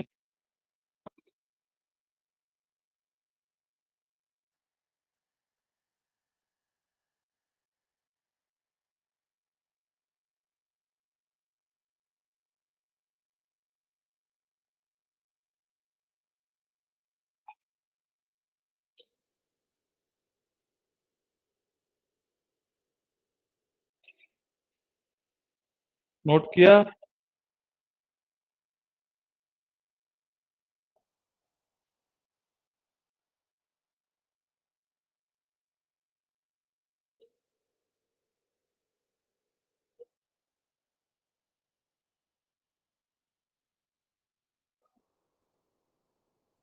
नोट करके डन करिएगा फास्ट।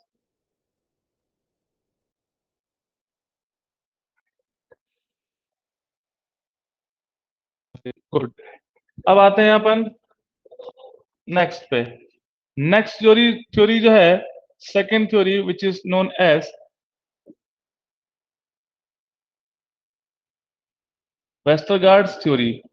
वेस्टरगार्ड्स थ्योरी ये भी पॉइंट लोड के लिए थी, कंसर्नेट लोड के लिए थी, बट यहाँ पे डिफरेंस क्या है, ये एन आइसोट्रोपिक के लिए थी, वो आइसोट्रोपिक के लिए थी। ठीक है, तो लिखिएगा वेस्टरगार्ड थ्योरी के अंदर, this theory assume that the soil mass is, this theory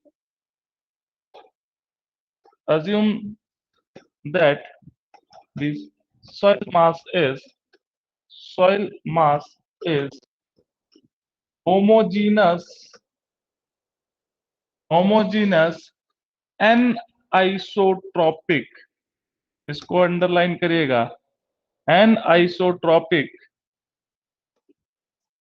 elastic and semi infinite। ठीक है, homogeneous, isotropic and elastic and semi infinite. ठीक है,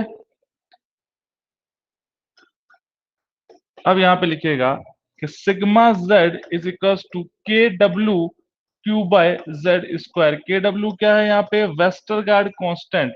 और इस वेस्टरगार्ड कांस्टेंट की वैल्यू 1/(1+2 r/z का होल स्क्वायर की पावर 3/2।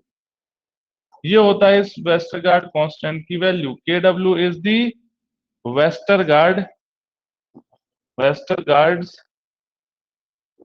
कांस्टेंट, वापिस वही, r is the radial distance, z is the depth, और ये पाई है और ये 2 है। लिखिएगा 1/पाई, 1/(1 + 2) r/z का होल स्क्वायर की पावर 3/2। वहां पे हमको याद रखना है बॉसिनस कांस्टेंट की वैल्यू, यहाँ पे वेस्टरगार्ड कांस्टेंट की value.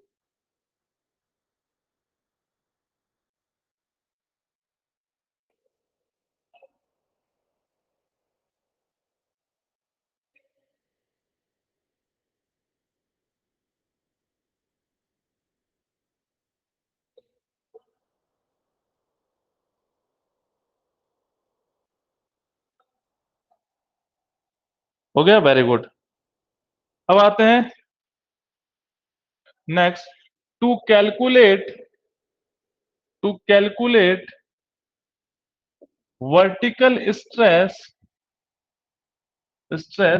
Just below the point load. इसमें भी होता है just below the point load, same condition sir, उसमें आर क्या होगा, अगेन जीरो हो जाएगा। आर अगेन जीरो हो गया तो sigma Z is equal to 0.3183 cube by Z square, ये फॉर्मूला बन जाएगा। देखिए कैसे कि सिग्मा जेड होता है आपका वही कंसेप्ट, के डब्ल्यू आ जाएगा यहाँ पे क्या आ जाएगा, के W cube by Z square. और के डब्ल्यू क्या होता है, 1/पाई, 1/(1 + 2) r/z का होल स्क्वायर की पावर 3/2। यहाँ पे इसको अगेन आर को जीरो पुट कर देना, यहाँ से के डब्ल्यू की वैल्यू 0.3183 आ जाएगी। इसको आप पुट करोगे आंसर क्या आएगा, 0.3183 क्यू बाय जेड स्क्वायर। तो दोनों के फॉर्मूले, जनरल फॉर्मूले और just below the point load के फॉर्मूले इंपॉर्टेंट है, नोट करके डन करिएगा।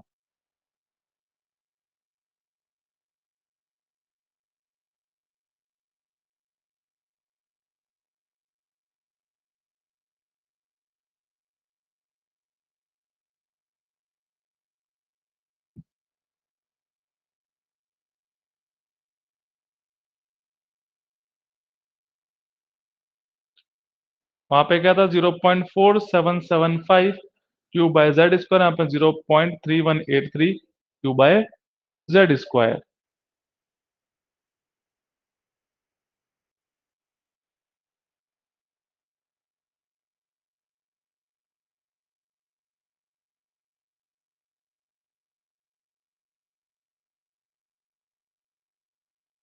चलिए गुड। अब आते हैं अपन नेक्स्ट के ऊपर। नेक्स्ट देखिएगा, next is the approximate method for vertical stress computation. Approximate method for vertical stress calculation. Vertical stress को कैलकुलेट करने के कुछ अप्रोक्सीमेट मेथड। फर्स्ट मेथड है Newmark's Newmark's influence chart. Newmark's influence chart. Second लिखिएगा आप, तो second one is the trapezoidal method, जिसको बोलते हैं load strip method. Trapezoidal method, और we can say load strip method. Third one लिखिएगा is the equivalent load method. Equivalent load method. ये तीन मेथड होते हैं अप्रोक्सीमेट मेथड। अब इन तीनों को डील करेंगे। पहले लिख लीजिए approximate method for vertical stress calculation. तो इससे पहले क्या पढ़ी थी, वो थ्योरीज थी, ये अप्रोक्सीमेट मेथड है इसके वर्टिकल स्ट्रेस को कैलकुलेट करने के। न्यूमार्क्स इन्फ्लुएंस चार्ट या न्यूमार्क्स चार्ट कहते हैं। ट्रापेजोइडल मेथड जिसको बोलते हैं लोड स्ट्रिप मेथड, और इक्विवेलेंट लोड मेथड।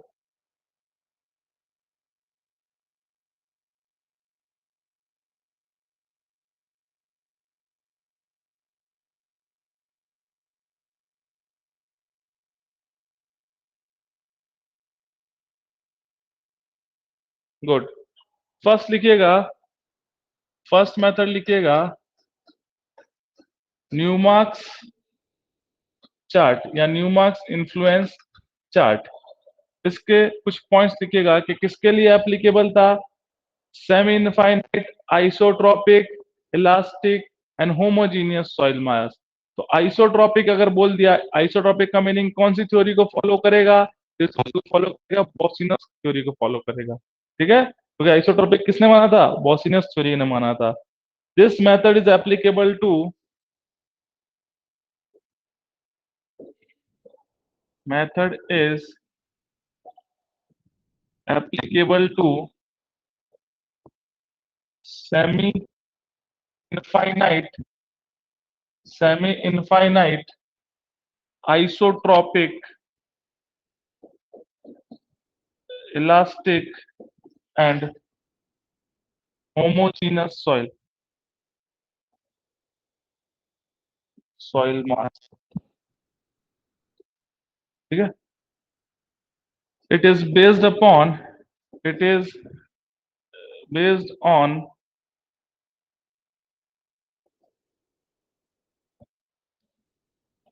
बॉसिनस इक्वेशन। क्योंकि यहाँ पे बोल दिया कैसा है, आइसोट्रोपिक, और आइसोट्रोपिक किसने कंसिडर किया था, बॉसिनस ने। तो किसके ऊपर बेस होती है, बॉसिनस इक्वेशन के ऊपर।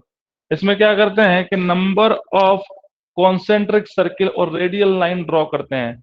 ठीक है, तो लिखिएगा इसके अंदर it is made up of concentric circle and radial line. किससे मिलके बना होता है चार्ट ये, it is made up of concentric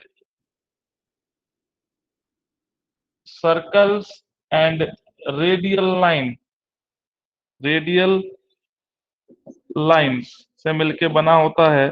और लास्ट लिखिएगा इसके अंदर, it is also use for uniformly distributed area. किसके लिए यूज किया था, it is also used for uniformly distributed area of irregular shape. तो ये किसके लिए होता है, यूनिफॉर्मली डिस्ट्रीब्यूटेड एरिया। ठीक है, uniformly distributed area of irregular shape के लिए भी एप्लीकेबल होता है। कौन सा, न्यूमार्क्स चार्ट। ये किससे मिलके बनता है, कॉन्सेंट्रिक सर्किल और रेडियल लाइन से मिलके बनता है। कॉन्सेंट्रिक सर्किल और रेडियल लाइन से मिलके बनता है आपका न्यूमार्क्स इन्फ्लुएंस चार्ट या Newmark's chart.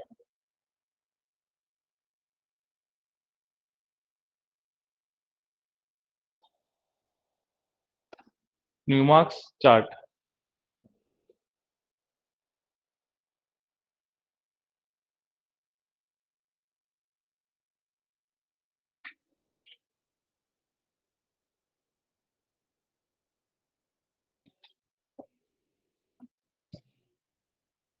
Very good.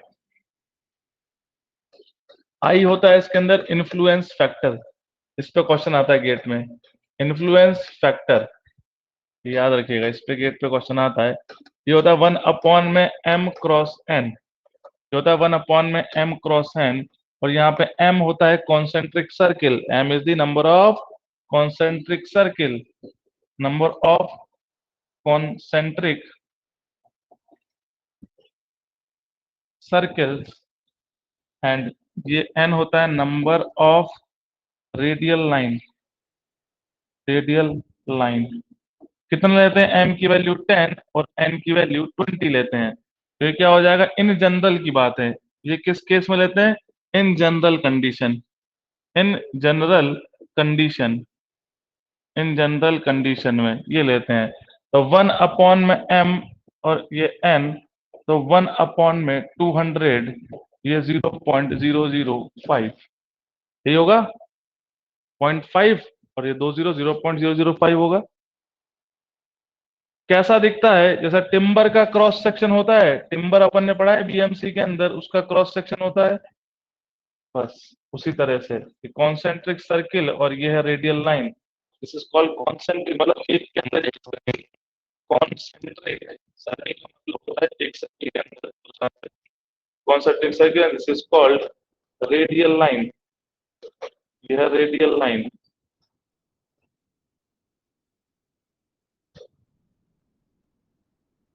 Concentric circle और रेडियल लाइन। क्लियर हुआ?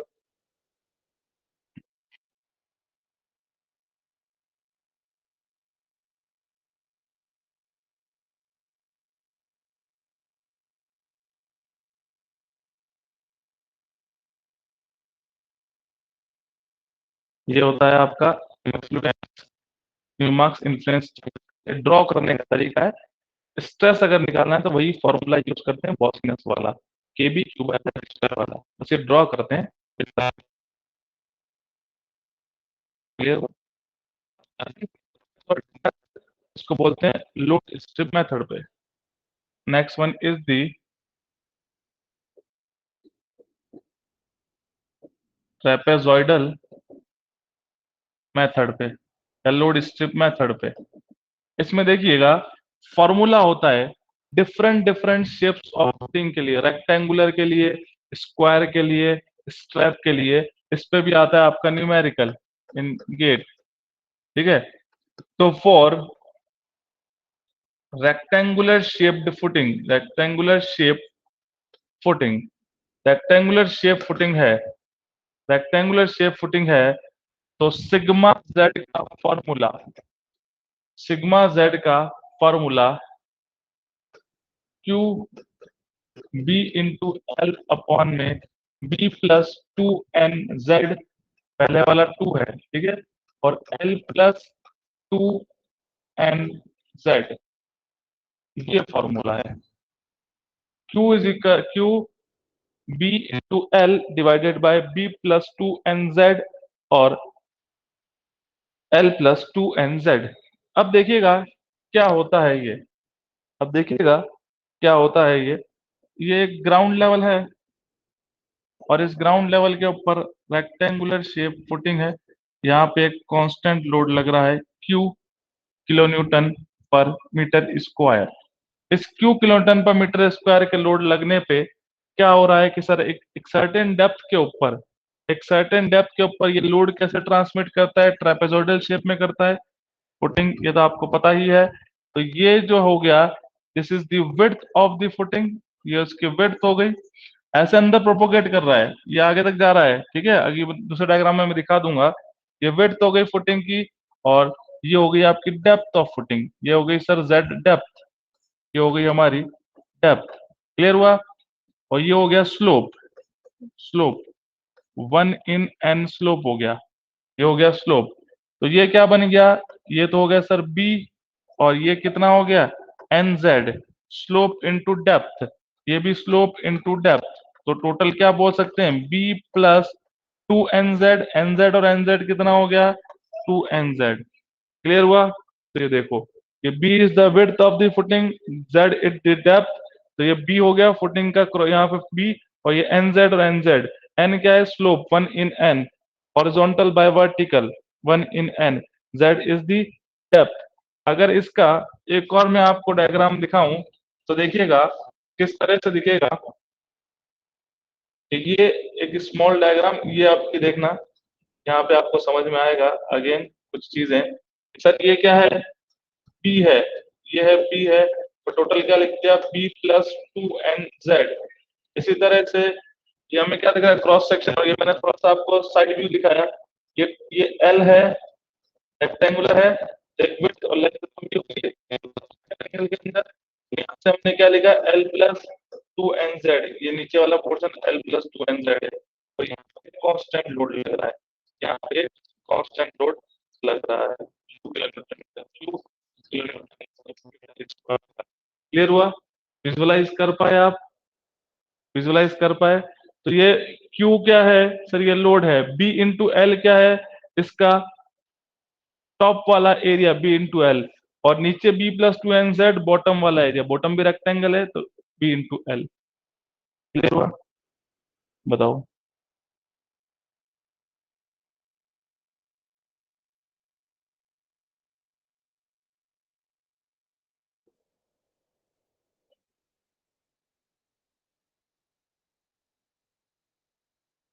नोट करके डन करिएगा, डायग्राम बनाइएगा। कोई डाउट है किसी भी टर्म में तो पूछिए, किसी भी टर्म में कोई डाउट है तो पूछिए।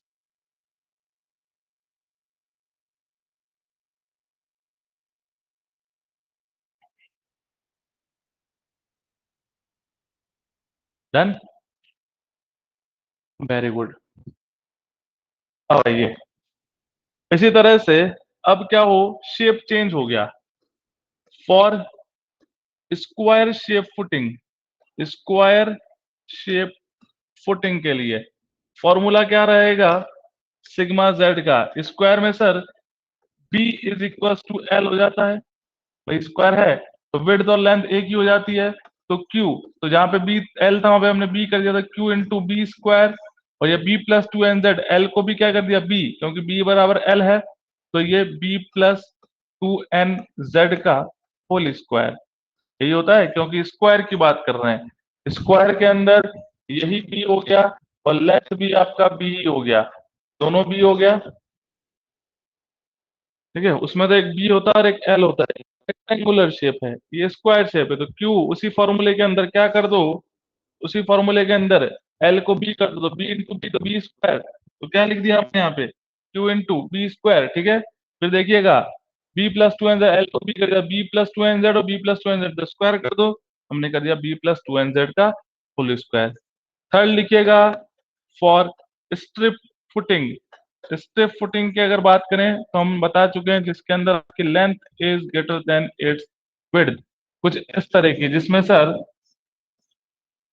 लेंथ जो होती है, इसमें सर जो लेंथ होती है वो क्या होती है, बहुत ज्यादा होती है, किसके करस्पॉन्डिंग, सर इसके विड्थ के करस्पॉन्डिंग, इसमें length is much greater than width, ये कंसेप्ट, इसको बोलते हैं स्ट्रिप फुटिंग।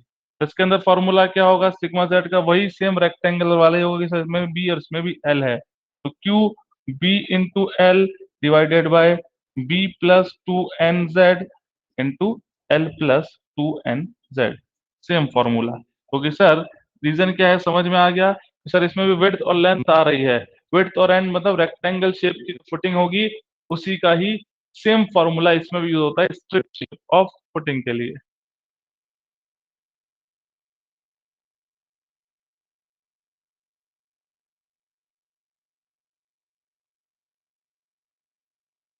नोट करके डन करिएगा।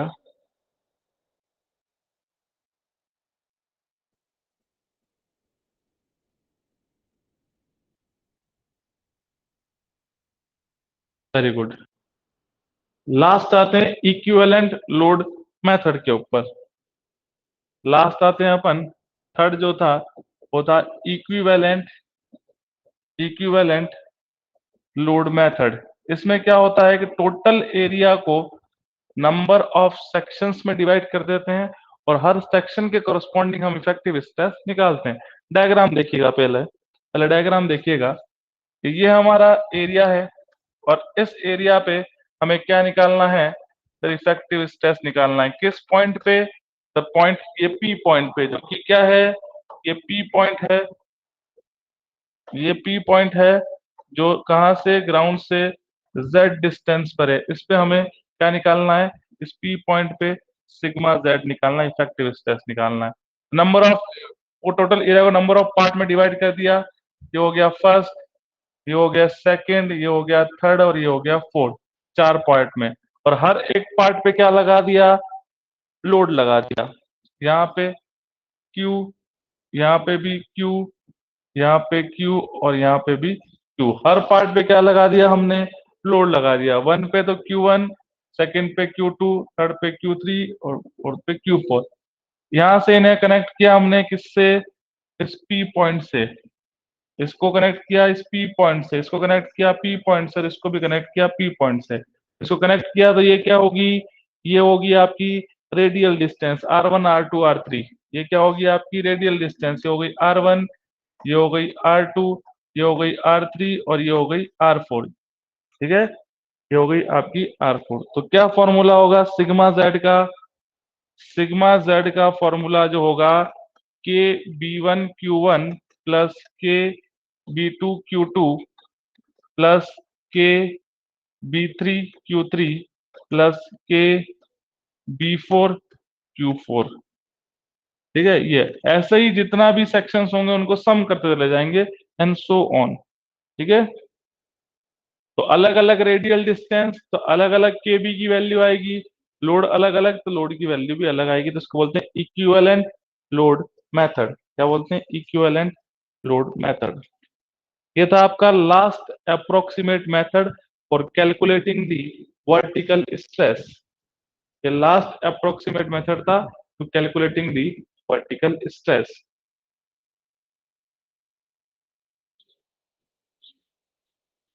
नोट करके डन करिएगा।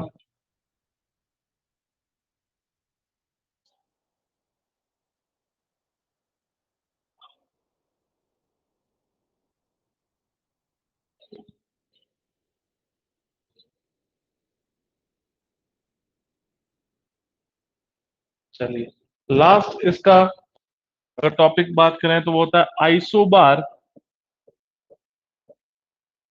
और उसको बोलते हैं pressure bulb. Pressure bulb, isobar या स्ट्रेस आइसोबार, और कहते हैं उसे प्रेशर बल्ब। देखिएगा, पहली बात तो आइसोबार होता क्या है। ये हमारा है ग्राउंड लेवल, और इस ग्राउंड लेवल पे ये हमारी फुटिंग है। ठीक है, ये है ग्राउंड लेवल और ये है हमारी फुटिंग। एक क्या लोड लगा रही है, क्यू, किलो न्यूटन पर मीटर स्क्वायर। इस फुटिंग की विड्थ कितनी है, बी।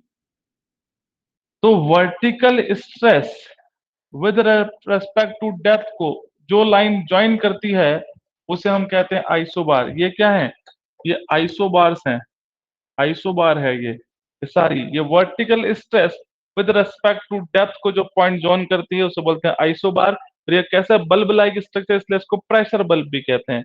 इसे क्या कहते हैं, प्रेशर बल्ब भी कहते हैं।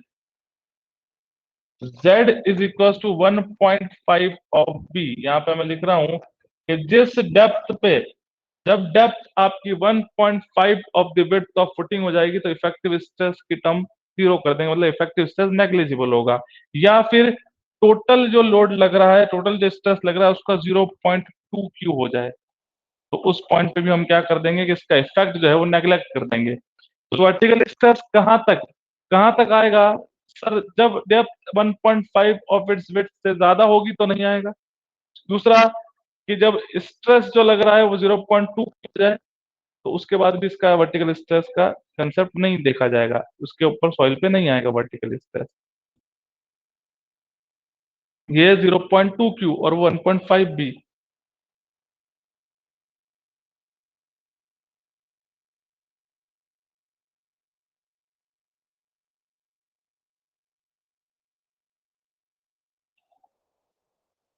चलिए, तो इसमें एक डेफिनेशन लिख दीजिएगा, आइसोबार क्या होता है। Isobar are the line joining, isobar is the line joining the point of line joining the point with equal vertical stress with equal vertical stress। ठीक है, फिर लिखिएगा generally effect of vertical stress, generally effect of vertical stress is neglected, is neglected beyond beyond 0.2 q, beyond 0.2 Q, 0.2 के बाद में इसका effect neglect कर दिया जाएगा। या रीजन क्या है, because with the increase in depth, because with the increase in depth effective stress decreases. जैसे जैसे डेप्थ को हम इंक्रीज करेंगे इफेक्टिव स्ट्रेस की वैल्यू कम होती चली जाएगी, डिक्रीज होती चली जाएगी। देखिएगा,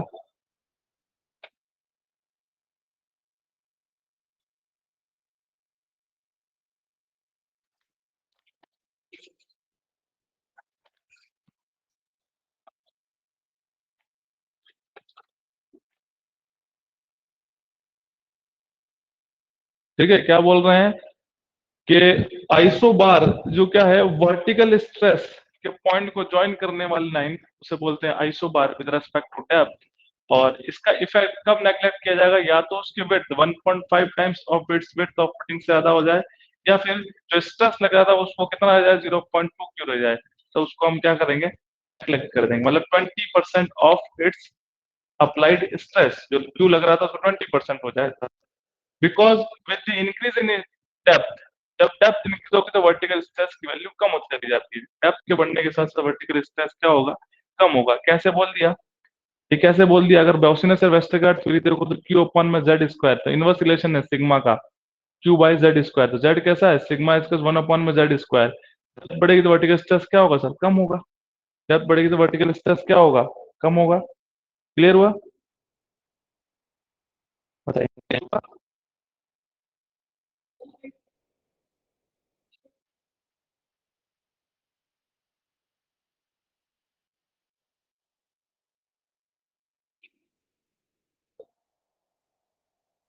चलिए, अब आते हैं नेक्स्ट चैप्टर पे, unit number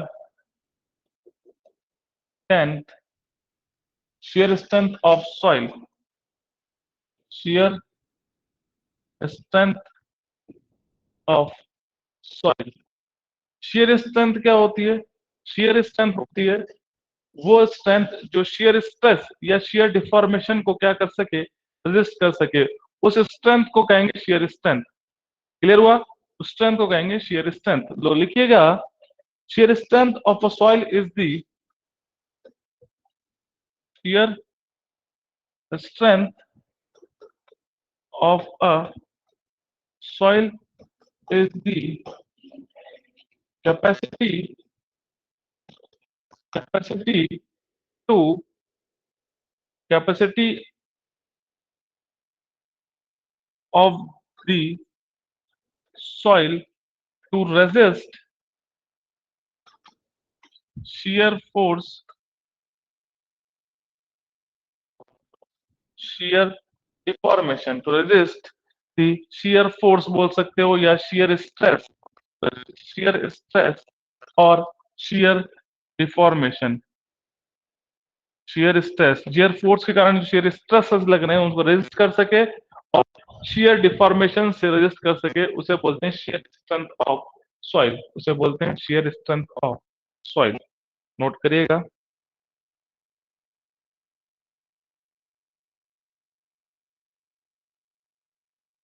shear strength of a soil is the capacity of the soil to resist shear stress, capacity of the soil to resist shear stress और shear deformation, shear stress और shear deformation। अब ये जो shear strength है, ये किन पे depend करती है, तो पहला लिखिएगा, पहला जो है इंटरलॉकिंग बिटवीन दी पार्टिकल, किनके कारण होती है, किस पे डिपेंड करती है, interlocking, interlocking between the particles, जो पार्टिकल्स के बीच में इंटरलॉकिंग है, एक दूसरे से जो इंटरलॉक किए हुए हैं, उन पे डिपेंड करती है। Second, frictional resistance, frictional resistance, frictional resistance पे डिपेंड करती है। और तीसरी जो टर्म पे डिपेंड करती है वो क्या है हमारा, cohesion and adhesion, cohesion and adhesion, cohesion and adhesion पे डिपेंड करती है। तो शियर स्ट्रेंथ इन तीन पैरामीटर्स पे डिपेंड करती है। इंटरलॉकिंग बिटवीन दी पार्टिकल, किस तरह से पार्टिकल एक दूसरे से इंटरलॉक है। फ्रिक्शन रेजिस्टेंस, जब लोड लगेगा, जब फोर्स लगेगा तो शियर में फेल होगी, तो उनके बीच में फ्रिक्शन लगेगा, तो फ्रिक्शन रेजिस्टेंस पर डिपेंड करती है। और कोहेजन और एडेशन, सेम मॉलिक्यूल और डिफरेंट मॉलिक्यूल, मतलब सेम मॉलिक्यूल के बीच में लगने वाला फोर्स, एंड एडिशन का मतलब डिफरेंट मॉलिक्यूल्स के बीच में लगने वाला फोर्स। क्लियर हुआ।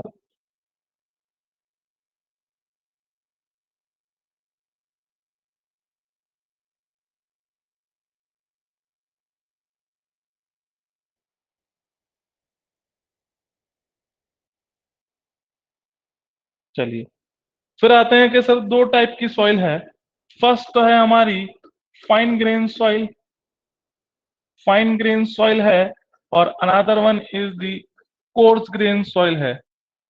कोर्स ग्रेन सॉइल है, तो फाइन ग्रेन सॉइल के अंदर कौन रेस्पॉन्सिबल होगा और कोर्स ग्रेन के अंदर कौन रेस्पॉन्सिबल होगा? तो interlocking and friction resistance, fine grains के बीच में क्या होगा? इंटरलॉकिंग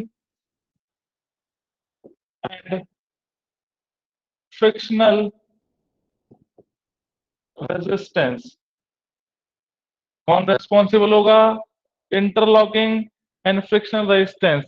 इसमें ग्रेनुलर सॉइल मतलब कोर्स ग्रेन सॉइल में होगा, ये तो कोर्स ग्रेन सॉइल में होगा। और अगर हम फाइन ग्रेन सॉइल की बात करें तो फाइन ग्रेन सॉइल में क्या होगा रेस्पॉन्सिबल? Friction and cohesion. तो frictional resistance, resistance and cohesion because fine grain soil cohesive soil होती है तो कोहेजन होगा, coarse grain soil cohesionless soil होती है इसलिए उसमें कोहेजन नहीं होगा। उसमें इंटरलॉकिंग और फ्रिक्शन रेजिस्टेंस, इसमें फ्रिक्शन रेजिस्टेंस और कोहेजन, इसमें फ्रिक्शन रेजिस्टेंस और कोहेजन रेस्पॉन्सिबल होगा। एक कंडीशन कि अगर if the shear stress if the shear stress is greater than the shear strength, तो क्या होगा? फेल होगा स्ट्रक्चर या नहीं होगा? या फिर हमारा शियर स्ट्रेस कम हो, शियर स्ट्रेंथ ज्यादा हो, तो अब क्या होगा? किस कंडीशन में फेलियर होगा, किस कंडीशन में नो फेलियर कंडीशन होगी? बताइएगा। जब आपका शियर स्ट्रेंथ ही कम है, शियर स्ट्रेंथ ही कम है, तो क्या होगा सर? फेलियर होगा। शियर स्ट्रेंथ कम है तो सॉइल मास क्या कर जाएगा? फेल कर जाएगा। बट शियर स्ट्रेंथ ज्यादा है तो not fail, soil will not fail. Obvious सी बात है, जब स्ट्रेंथ ज्यादा है तो फेल नहीं करेगा, जब स्ट्रेंथ कम है तो फेल कर जाएगा। स्ट्रेंथ कम है।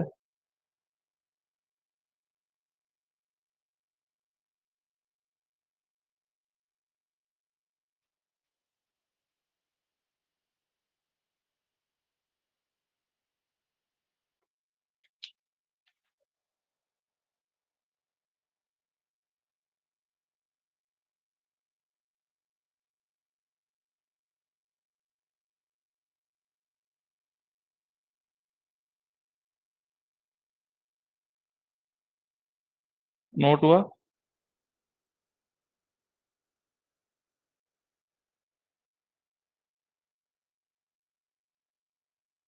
अब देखिएगा, न्यूमेरिकल पे आते हैं।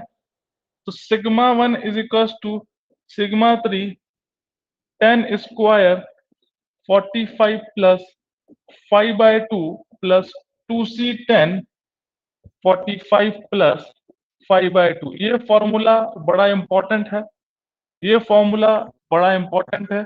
इसमें सिग्मा वन क्या है? Major principal stress, major principal stress है। और सिग्मा थ्री क्या है? माइनर प्रिंसिपल स्ट्रेस है।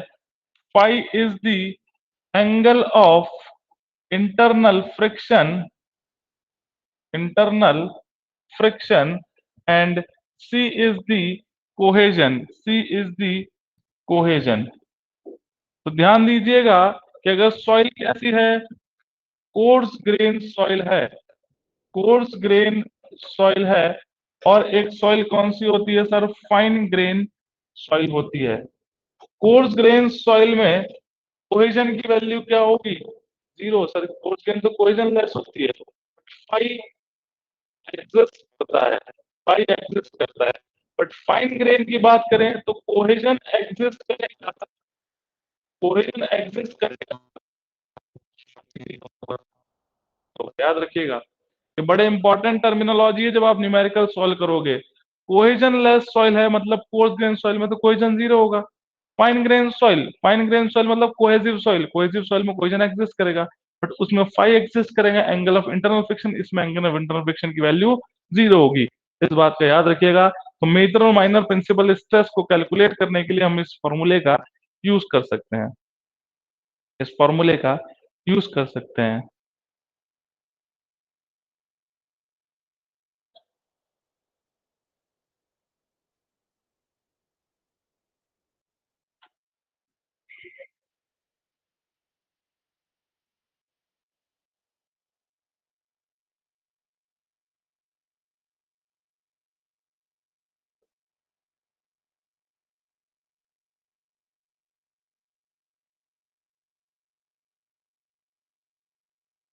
नोट हो गया?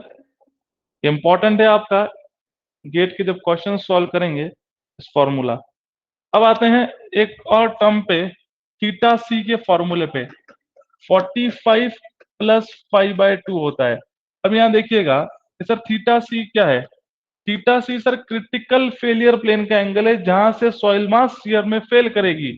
जहां से सॉइल मास शियर में फेल करेगी उस फेलियर प्लेन पे जो एंगल है उसे बोलते हैं theta C, angle of critical plane. ये क्या है? एंगल ऑफ क्रिटिकल प्लेन है, एंगल ऑफ क्रिटिकल प्लेन है। अब इसमें भी दो कंडीशन होगी। For fine grain soil, for fine grain soil, fine grain soil में फाइव जीरो होता है ना, 50 डिग्री होगा ना फाइन ग्रेन सॉइल में, तो थीटा सी क्या हो जाएगा? थीटा सी 45 डिग्री हो जाता है। तो शेयर में फेल 45 डिग्री, किन केस में? Fine grain soil.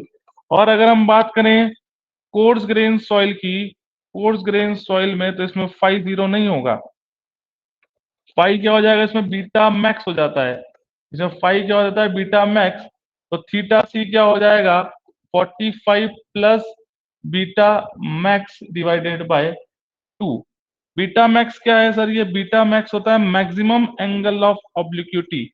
ये मैक्सिमम एंगल ऑफ ऑब्लिक्विटी कहां से कैलकुलेट करते हैं? तो बीटा मैक्स का फॉर्मूला लिखिएगा, sigma one minus sigma three upon में sigma one plus sigma three. Sigma one minus sigma three upon में sigma one plus sigma three. ये तो फेलियर प्लेन पे बीटा क्या होगा? मैक्सिमम होता है। The angle of obliquity is maximum at failure plane. ये बीटा क्या होगा? मैक्सिमम होगा किस पे? फेलियर प्लेन पे। इसको बोलते हैं angle of critical plane, angle of critical plane कहते हैं। नोट करिएगा, नोट करिएगा।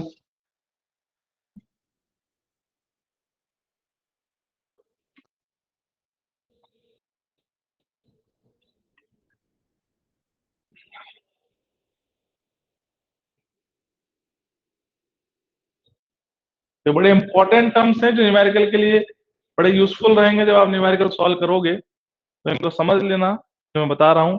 क्रिटिकल फेलियर का एंगल निकाल 45 प्लस 5/2। 50 फाइन ग्रेन सॉइल में जीरो होता है तो 45 हो जाएगा फेलियर प्लेन, और कोर्स ग्रेन सॉइल में 5 बीटा मैक्स हो जाएगा। और बीटा मैक्स का मैक्सिमम एंगल ऑफ ऑब्लिक्विटी कैसे निकालते हैं? Sigma one minus sigma three upon sigma one plus sigma three. हो गया नोट?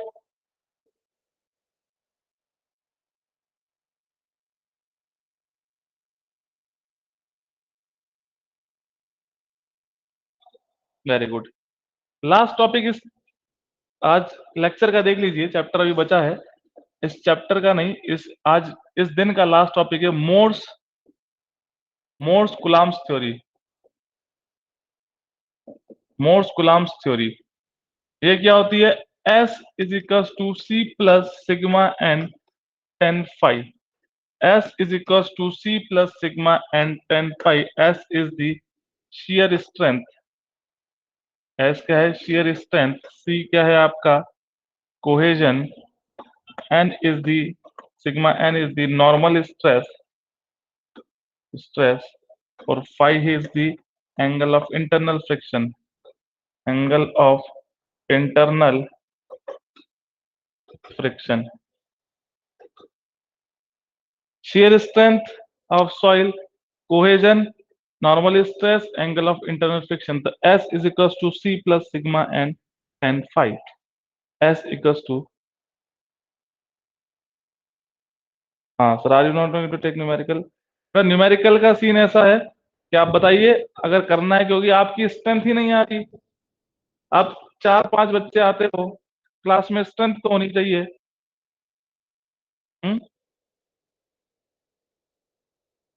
न्यूमेरिकल करा देंगे, क्या दिक्कत है?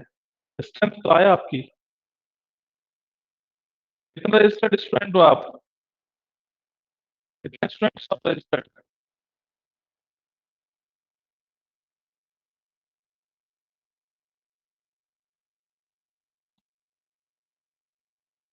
तो स्ट्रेंथ नहीं आती बेटा, स्ट्रेंथ आएगी उस दिन कराएंगे। और अगर फिर भी कोई दिक्कत है बता दीजिएगा, किस न्यूमेरिकल में, किस चैप्टर में, तो न्यूमेरिकल में करा दूंगा।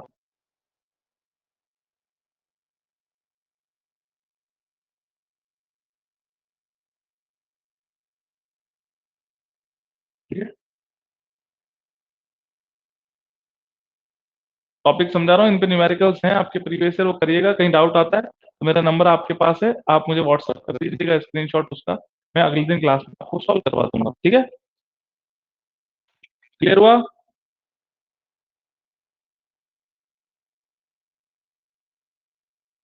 ओके, तो आज का सेशन यहीं पे ओवर करते हैं, मिलते हैं आपसे next week. Goodbye and have nice day.